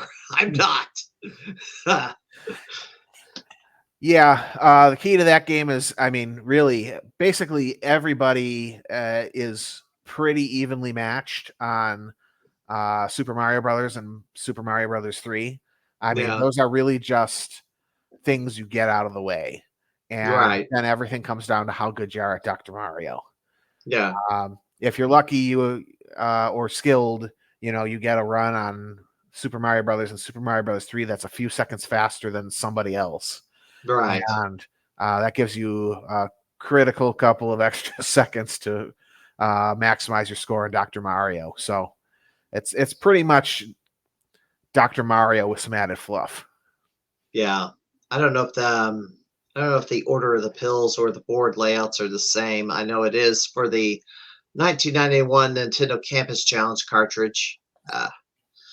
Tetris, the 1990, there is a little bit of variance for the first so many blocks, but after a certain point, everything's the same after, I think, the first 30 some odd blocks that drop can be different depending on how things went leading up to it. The 91, yes. Tessie ran up 24 million on Dr. Mario. Well, 24 million on the card, but he basically got through the first 2 games pretty as fast as he could and tried to maximize the time for the last one and then set up the board to drop the maximum amount of points, which he said it only took a couple of days to memorize it all, but I haven't tried. Take a lot of memorization. I don't know. I'd have to. Yeah. I don't have time to learn it. Mm-hmm. One other tournament that you participated in, and so did I, was the Mega Game Tournament. Last year, you found out about it too late to enter, so you were kind of in the crowd cheering me on. This year, we all got in, so we faced off in the final, and here we go. This is the at NBA Jam. One quarter of basketball. And here we go on this one. Yeah, there was a lot of technical difficulties. Gosh, I gotta lower this volume some more. A lot of technical issues trying to get this game even started. Mm-hmm. The dadgum console kept resetting every time I tried to get the game started, and boom, it's like the controller had some sort of issue, which was causing it. I don't know how it did it, but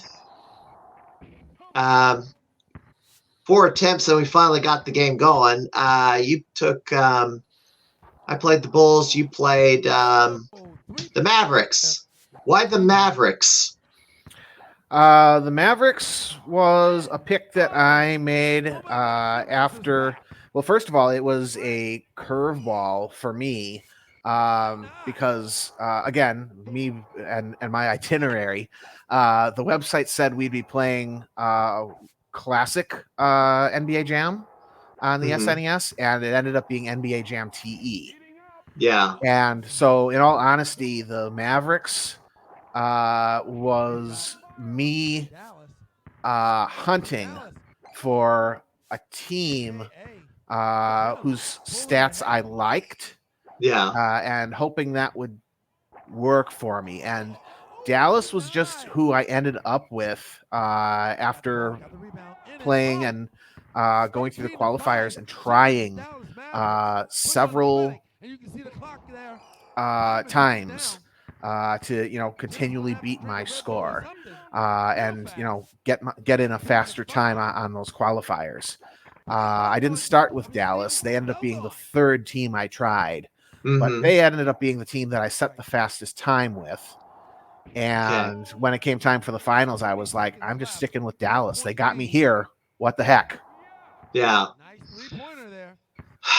Yeah, and I obviously did the old standby with the Bulls. Last year I was forced to play as the Seattle Supersonics because the other, yeah, you beat me soundly on this one. I actually did worse this time around than last year.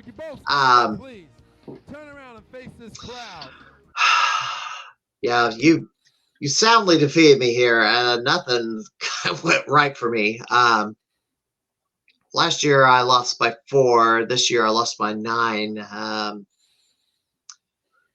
Incidentally, the person who won last year ended up being eliminated early because he failed to clear a wave of Space Invaders, and the Space Invaders landed for an automatic game over. Kind of failed to clear the screen. I don't know what he would have done if he won a second year in a row, because then he'd have 2 guitars. But yeah,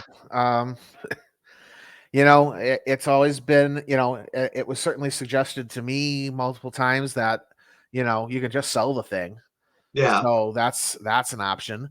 The funny thing is, I've decided to keep mine. I haven't actually put in a single minute of practice with it yet. That's going to be the hardest thing for me, is finding the time. Right. But it's always been kind of an interest, a very subtle interest of mine. Loved Guitar Hero. Yeah. Back when that was the hot new thing. And so, learning to play the real guitar is certainly something I've always just kind of had in the back of my head. Like, maybe I should, try that. And so now I've got the opportunity, and I don't know if I'm actually going to make anything of it, but I do know that I, would like to try, and would prefer that to selling the one that I won. But the funny thing is, now as I'm starting to do some very casual research into that, in this modern era of targeted advertising, I get all these crazy ads on Facebook for guitar companies and things, and one that keeps coming to my attention is this ad to get a free 3 guitar rack. And it's like, I don't know who needs 3 guitars, but obviously there's someone out there. And not only that, it's not not truly free guitar rack. It's a free 3 guitar rack when you purchase a 5 guitar rack. So this is aimed at somebody who needs a place to hang 8 guitars. Right. But needs the lure of the 3 guitar rack to be free to push them over to buy that much of a guitar rack. I'm trying to figure out who that's supposed to appeal to. I don't know. If you're running a band, then yes, that would be who it would appeal to. If you're not in a band and you're just like trying to learn a guitar, yeah, that's a little odd. I'm being put. And lately, I have been pushed because I've got this. I'm trying to push this Central Illinois gaming community. Just make that active because it's kind of smaller in comparison to some of the other ones that are similarly named, but they're private. This one group is public. I'm getting ads for stuff that's way out of the area now. Gaming related, of course, like all the cons, but they're in way out of the different parts of the country. And the other type of video gaming, which I don't call video gaming because it's more like a mini casino, those gaming rooms with these gambling machines. So like, I don't want those. Yeah, and I live in a city where we're practically little Vegas now. It's like there's 200 or 150 gambling parlors in my city, and they're the state capital of Illinois. And now,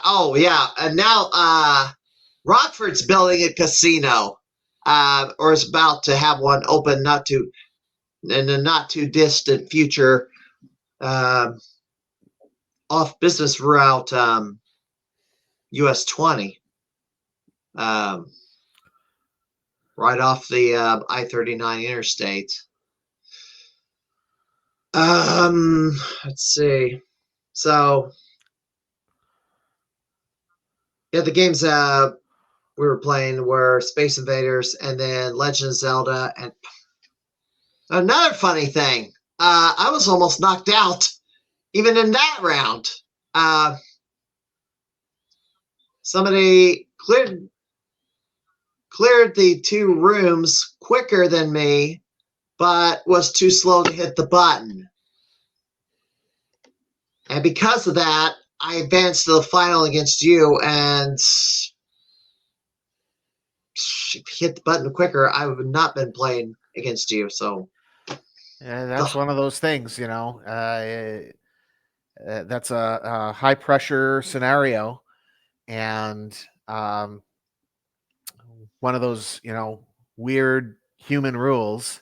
Where you just have to, remember, okay, here's the rule set I'm playing with, and you have to adapt to it. Yeah. And, unfortunately for that other guy, he forgot, and it added seconds to his run when, being quick to press that button would have made all the difference for him.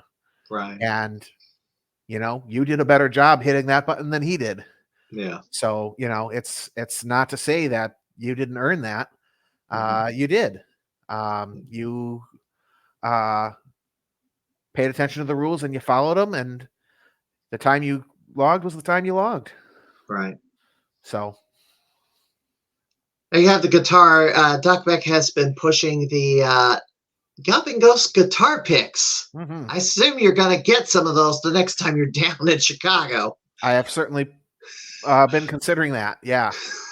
I can't, I'm trying to picture, I've got Google Maps. I'll figure it out next time I'm in the area, but I know I've seen that music store before, so I assume it's pretty easy to get to. I think it's right there on Ogden Avenue, if I'm not mistaken. So, okay. Yeah, I might pop in there, see what's what. Did you win anything at Midwest Gaming this year? Besides the guitar, yeah. I mean, oh, that's right. That's stupid me. Besides that, yeah. I did win Crazy Taxi. That was a pretty thrilling one because came right down to the wire, and I only won by $10. Wow. So I won a T-shirt for that, and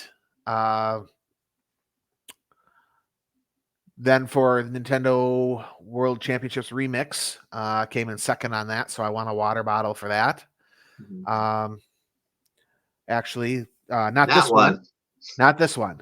One like it. This is from same type, but this is one from last year. Right. So I have 3 of these now. I need one more to complete the set. Oh, there's only 4. Okay. Yep. Let's see. I do recall last year we did have a shootout on another game, the original Pac-Man, but double speed. I did go in the Garcade and it's like ask if they were going to have another one of those tournaments because I missed the Galaga one last year. Didn't know about it. So what were your thoughts of playing Pac-Man at twice the speed? Was it? Oh, that was a blast. I love it when a classic game that I'm familiar with, just there's a remixed version of it. I mean, we've been talking about Nintendo World Championships and NES Remix. Well, NES Remix is such a great game because it takes all those classic games and totally changes all the rules. And it's like the game and you've played it so many times before, but all of a sudden now there's a twist. Right. And I love stuff like that. After we played that, I was super interested in maybe trying to play the game at that speed and see if I could kill screen it at that speed. But the guys who were in the Garcade were a little worried that might blow out some of the equipment in there. So I decided not to pursue that. But playing the game at that speed is just so much fun. Would happily do that any day. Are you going to air T20 this year? I don't know if I forgot to ask that earlier with all the other tournaments. Yeah, we have not actually gotten to speak about T20 yet. The answer for me is the standard answer I give to GGA every year. It's complicated. The fact of the matter is T20 is awesome, and I love being there. So it's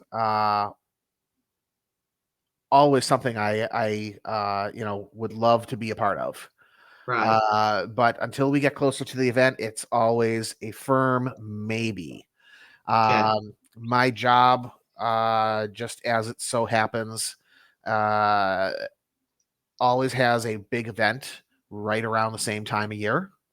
And I've been very fortunate the last 2 years that it has not conflicted with T20. I was able to attend in 2022 and 2023. This year, I don't know yet. Okay. And until I do know, I can't commit and say, yes, I'm going to be there. It'll be August the 9th, 10th, and 11th this year. Mhm. And then Game 1000 on the 12th. And then Gamer of the Year ceremony on the 13th. I will be there. I'm trying to figure out,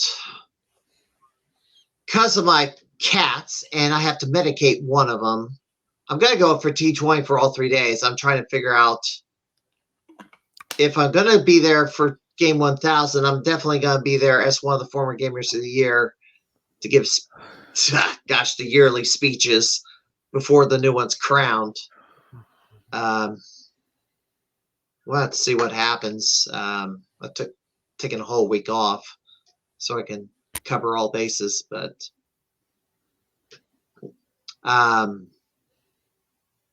yeah, and it also happens to fall around, well, at least the last few years, not last year, but T20 would also fall on my birthday. So handing out cupcakes for a bit, the 3 years in a row. But any thoughts about T20? I mean, you did the last couple of years. Yeah. It's hard to say. I mean, I don't have anything to say about this year because everything's mystery. So, Right. I don't know what to say. But the last 2 years, I mean, lots of fun. I love I love being challenged and not knowing what I'm going to have to play. Right. 2022 was, super memorable for me because it was my first. Mhm. I really had very little idea of what to expect. Right. And among several other great games in the lineup, Doc pulled out Quantum, which Yeah. at that point was not a game I had heard of. Never played it before. Didn't know about it. So it was a new discovery to me at the time and quickly became an instant favorite.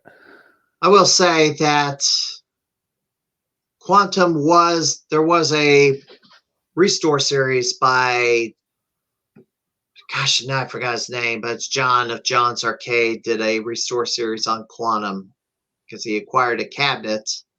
So over like 10, 20 parts, he restored the cabinet and then put all the guts in the cabinet to make it a Quantum again.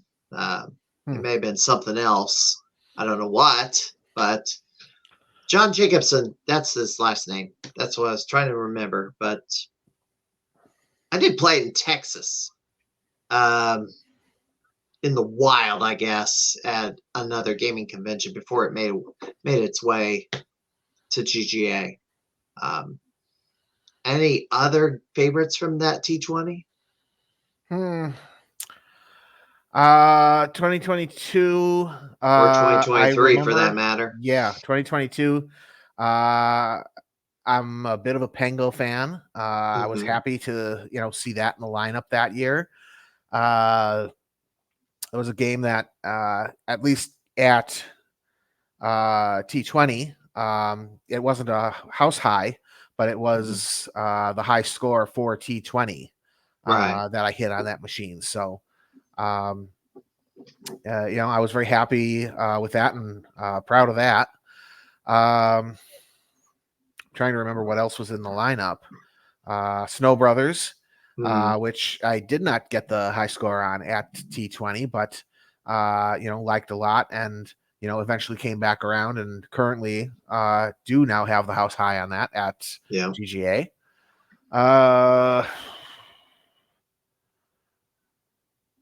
I don't know. I'd have to pull up a list, and then I could probably say, "Oh yeah, this game, and that game." But it's so hard to remember after all this time.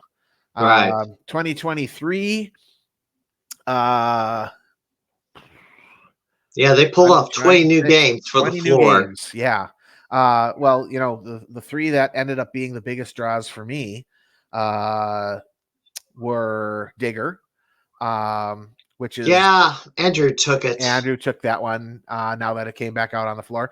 I suspected that somebody would. And of course, Andrew's always a pretty safe bet, regardless of the game. I was happy with my score at T20. But, once the game's out on the floor full time and you don't have, you aren't distracted by the time constraints of T20. Well, it's not too likely a T20 score is going to hold up. I mean, that's just to be expected. So unless your name is Zurst. Unless your name is Zurst. And some of his are still standing. Yeah. And what else? I got Treasure Diver at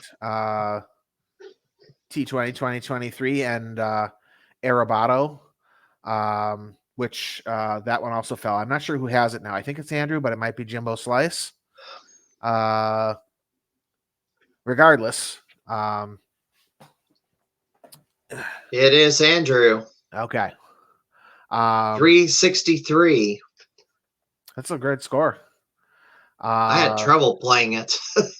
It's a tricky one. Yeah. And there's so much randomness in it. So that's one of the things that makes it challenging is no two runs really are quite the same. Right. You always have an idea of how to deal with things, but you gotta, react and pull it off in the moment. So it's a tough one. Right. All right. I was gonna say I remember liking that golf game. Skins game. that was like a little awkward to get used to at first, but it was, as natural of a feel for virtual golf controls as I can remember ever experiencing. So that was pretty cool to see. Yeah, and I played it back in the day, and I was like trying to get used to it again, and kind of forgot a few things. And it came down to that game, believe it or not, between Zurst and John Liming, because Liming says if he made one particular putt and not missed it, he had been walking out with the T20 title and most likely Gamer of the Year too. But that was the closest finish to T20 that's ever been. 1 point difference. I know back in 2020, well, there was only 6 competitors in there, and I was one of them. Larry Brock came within 3. He caught up. It's like he left early Saturday, and then Sunday he came in and he started chipping away at my lead. I was like, oh crap, I'm in trouble. He's catching up. He's in my rear view and catching up quick. Fortunately for me, the last playthrough was on iRobot, and he warped ahead to try, and he warped to the wrong level to try to get his points, and he ran out, got wiped out. If he had gotten a score on iRobot or got ahead of me, then he might have taken the T20 title. I know another player, John Holton, could have played the spoiler at the last minute on Beirut because I had got my score up on Beirut to get a few ranking points up. Holton came in, put a score at the last minute, and actually knocked me down. But the game Larry Brock should have played to take T20 away from me should have been the Punisher, because he got 5th place on that one. If he had gone back to play it again and improve his score and move up a couple of ranks, he might have had T20, and that would have been the score. That'd probably been the game that would have finished me off. But thankfully for me, fortunately for me, he did not win. He did not do that, and I hung on. So I got that T20 title, and it's probably the only one I'm ever going to get. However, I've won the side tournament 3 times in a row now. That's some impressive stuff. I don't know, side tournament. So I've been kind of pondering what theme would they do for the side tournament that they haven't done. I've come up with a few. Do you have anything in mind? I don't, and I don't really, I don't have the history with T20 to know what they've done. Mm-hmm. So, no, it's not something I've really thought about. Okay. Okay, I'll ask you this question because we're getting close to the end. We're close to the end here. I didn't even ask about Canton. I assume you have not seen Canton yet. That just opened up. But let's say, and I put this graphic up earlier. I gotta go back. Let's throw this back up here. So, Gamer of the Year. This has been one of those. This is once again as of like it was last year. Some would get hot for a little bit and then kind of cool off. Get hot for about a month. Nobody has really kind of put together a bunch of feats to build a resume. It's just kind of scattered, except for Andrew, of course. Mm-hmm. I had my own plan, of course. I had my own plan is become the second person to win all the active titles, but that's been thwarted by Jimbo Slice. But let's say you won Gamer of the Year. Which game do you get to pick? You get to pick whichever game that's not on the arcade floor now. What game would you choose? That's an interesting question. I've given it some thought. I can't promise I wouldn't think of something else between now and then if it ever happens. But at this point, I think the front runner in my mind, and I think it would be pretty hard to change my mind. I like games of all kinds, not just video games. So I'm a big game show fan as well.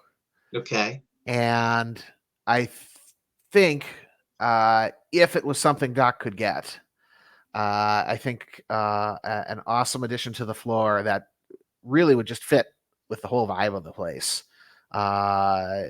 would be Wheel of Fortune by I knew GameStop, it. 1989. I know for a fact Prince Arcades had it. That's interesting because they didn't have it when I went there, but or maybe their lineup changes and they move things in and they move them out. It certainly wasn't there the day that I went, but I know of another. Two Plumbers had it down in St. Louis area. I know there's been one floating around. So that's interesting. That's an interesting pick. I don't know if Doc would do it. That would be one that I think would be awesome to see. I just think it would be interesting to play it, in a cabinet the way it was meant to be played. With the control mechanism that it's intended to have. Certainly there are other ways you can go about it, but the authenticity is what I'd be after. Okay. And I think that would be kind of the pick to go with. Not arguably not the greatest game of all time. Right. I wouldn't try to make that argument, but I think it would be the most interesting to have in the context that it would be placed in, which is on a floor full of arcade games where you're playing on original hardware or as close to it as reasonably possible. And that's what I think would make it the standout pick for me. Okay. Game 1000. What do you think it will be? God, there's so many possible options. Dark Presence has been a popular answer, but yeah. I certainly have had a few ideas of my own as to what would be a good satisfactory pick for Game 1000. So in the end it's Doc's decision, and no matter what it is, I'm sure it's going to be momentous. I recently, as I have been, looking through the archives and figuring stuff out, because I haven't been around quite that long, but it's my understanding that Argus was game number 500. Yep.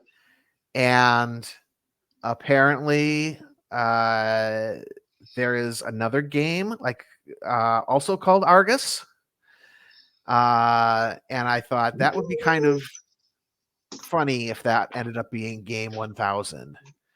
There's another game called Argus. Now I gotta go look for it because I only wear the prototype. Argus Arcade. If I can find, oh, here it is. And I think I actually seen it. And it's made by Jalico. I'm gonna put this up there on the screen. Put this on mute.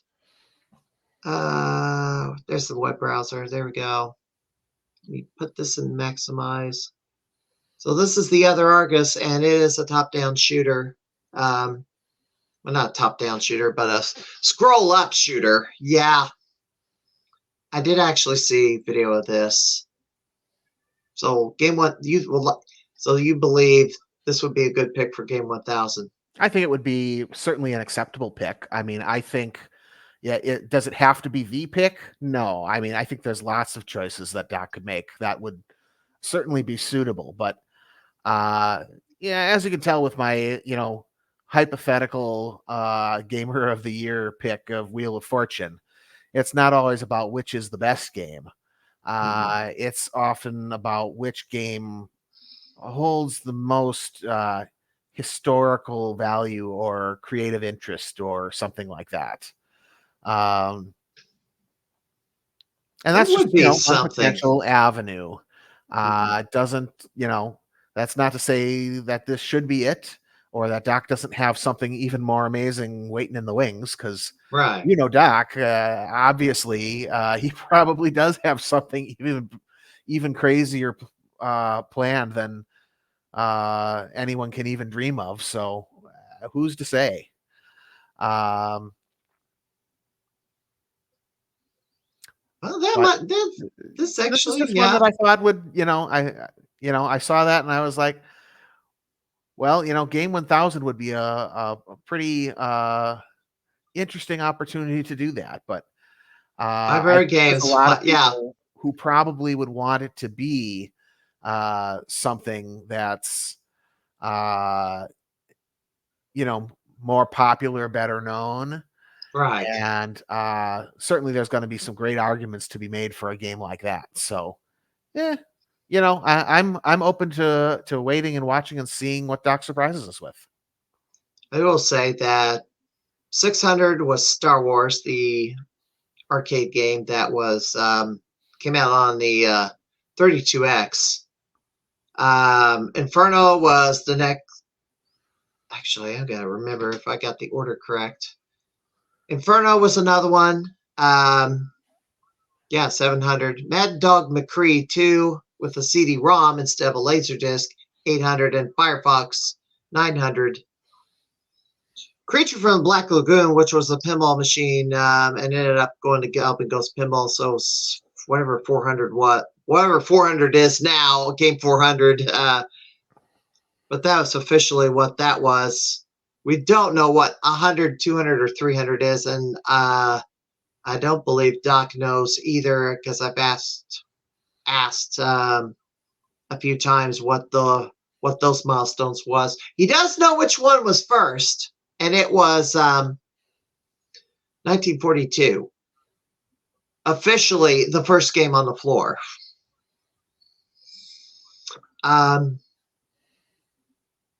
Yeah, I don't know what game that's. I've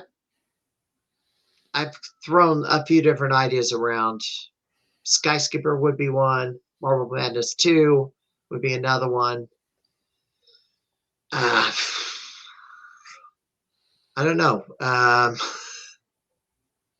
It's gonna be hard. I don't know. It's hard to tell what he's gonna pull out. There's so many ways, and it also depends on what he's got in the vault. It's like Right. Game number 1000 can't be the other Argus if he doesn't have it. So Right. It's maybe not even an option. Who can Right. say? Another fun one that I thought would fit the bill for sentimental value.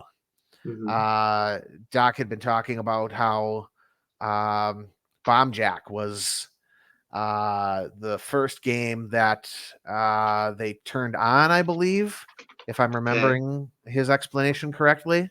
Okay. When they brought the games back and brought back his first run of games for the arcade. I think that was how he explained it. And they still don't have Bomb Jack Twin on the floor. So I knew where you were going. Well, where else could I go from that? Yeah, I did try this on my multi.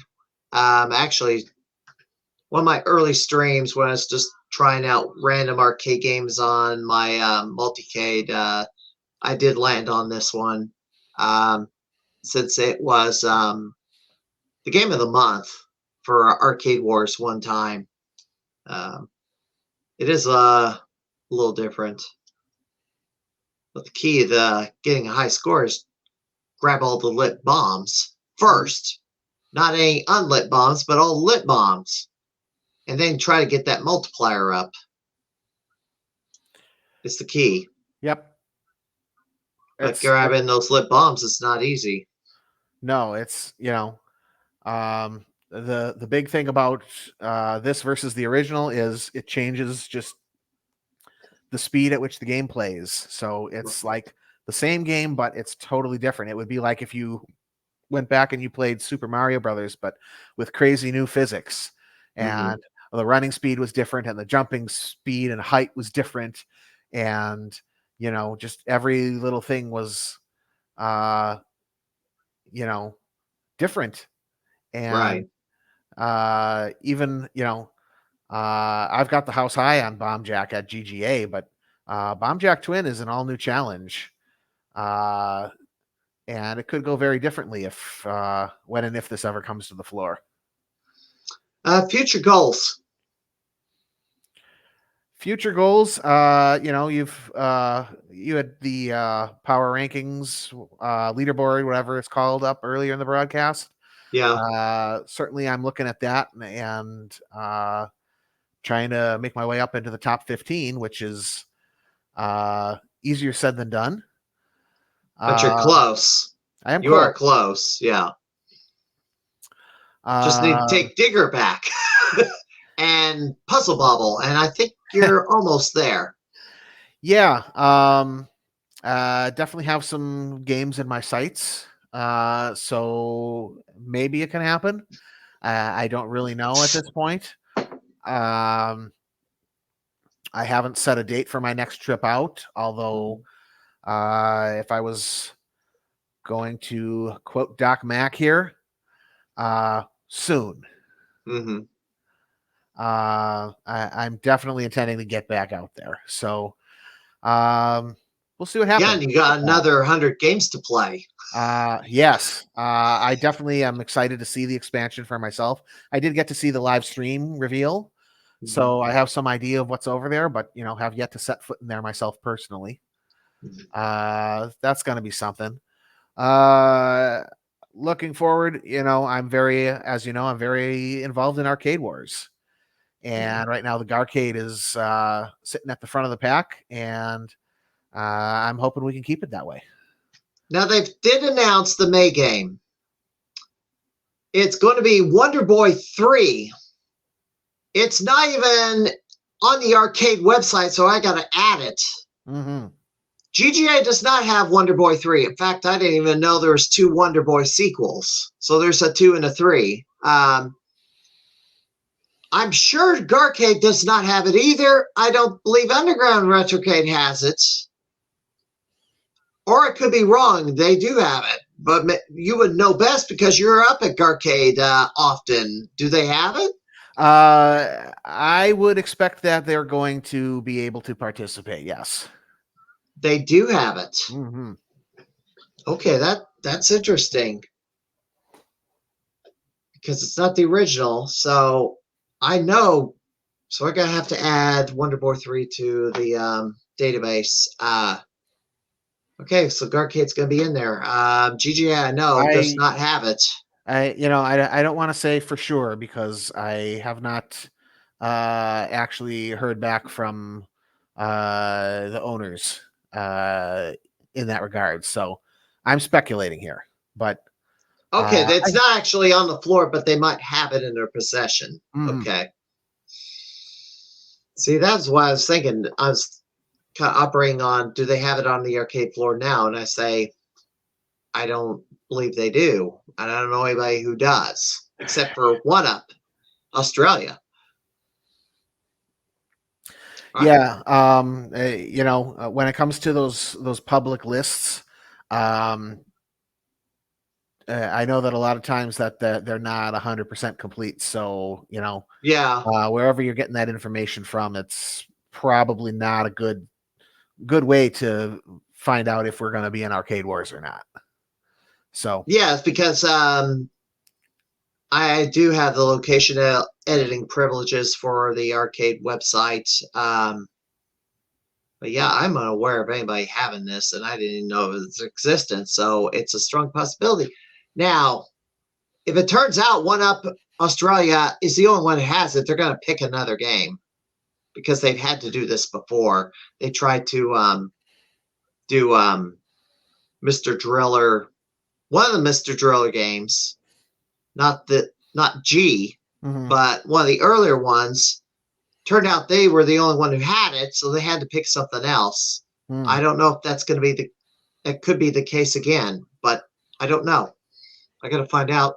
I know for a fact GGA does not have it currently. Yeah. I'm not privy to how they pick the games or who they consult or how any of that works. So we'll just have to wait and see. Yep. All right. Who should I have on the podcast next? I'm going to have to get to work and find my next guest because right now, yeah, the two people I've asked, neither have confirmed. So I'm gonna have to get to work and just ask a bunch of people and just schedule several weeks out. I don't have encyclopedic knowledge of your past guests, but I don't believe I've seen Andrew on here yet. Yeah, that's another problem. He has a Facebook account, but he doesn't use it. So I'd have to talk to him in person. And I'd have to catch him on a Monday, assuming that I am there on a Monday instead of working. Well, I don't know. I wish you luck. I'd love to have Andrew because he's been, I guess, my biggest rival the last few years, especially during the 2021 campaign for Gamer of the Year. I was going to be either I got it that particular year, or it was not going to happen. I don't think you've had Pete Hahn on yet, have you? No. I mean, he just put up that awesome counter stop on the Punisher. Right. I don't know if he'd be willing to do it, but he would certainly be an interesting guest. Right. All right. I want to thank you for joining me tonight. I had fun and hope to see what you can do the next few months as the season, the 14th season of GGA is going to be coming to a close, and the pomp and circumstance soon to come. Yeah. Thanks, man. It was good to be here. All right. Well, maybe you'll win Gamer of the Year because you haven't had it. Doc would like to give it to somebody new every year, and not repeat anybody. But it's hard to judge now. There's a lot of factors in there. I don't know if I would pick myself. I think there are other people who are more deserving, but I also don't know everything that goes into Doc's calculus. So there's a bunch of metrics. I know that. And right now it's just like, I haven't seen a real resume built up yet. I tried, but I've hit a roadblock, as I stated earlier. So I don't know. It's going to be a very hard hill for me to climb if I were to be the third person to repeat. But I kind of think if somebody dethrones Surfs for the title, for the T20 title, I think they're going to get Gamer of the Year automatic. I mean, that would be a huge feather in the cap of anybody who does it. I mean, no question about it. So it's hard to imagine somebody eclipsing that. Yeah. Although John Lyman came the closest. He certainly did. 1 did. point. So he might do it this year if he comes to T20. Or Pearl out Canada. Or maybe you. You never know. Yeah. All right, Jim. Thank you for joining me there tonight, and have fun at the Have fun at the arcade. All right. Thanks. All right. that'll do it for this edition of the Crimeycade. We can get this banner back up there. Well, as I stated, next week, I don't know who my guest is going to be. I've asked a couple of people, but neither have confirmed. And I'm going to probably just have an open, I could have an open invite next weekend or next Thursday. We'll see. But if I do lock down a guest, I will announce it on pretty much all the Facebook groups and the Bloody Warts Discord. Who my next guest will be. But if not, maybe a gameplay stream, or maybe I'll do a less chat and talk about some recent gaming issues that have happened. But I don't know. Got a few days to figure it out. But that'll do it for this edition of the Crimeycade. I am former Gamer of the Year, Stephen Lucas. Currently the Grand Slammer, still at the Grand Slammer level. Still looking for my 5th belt. Maybe Bloody Wars will be it. I don't know. But until then, hope to see you around the arcade soon, or whichever arcade, or maybe the next gaming convention. But have a good night, everybody.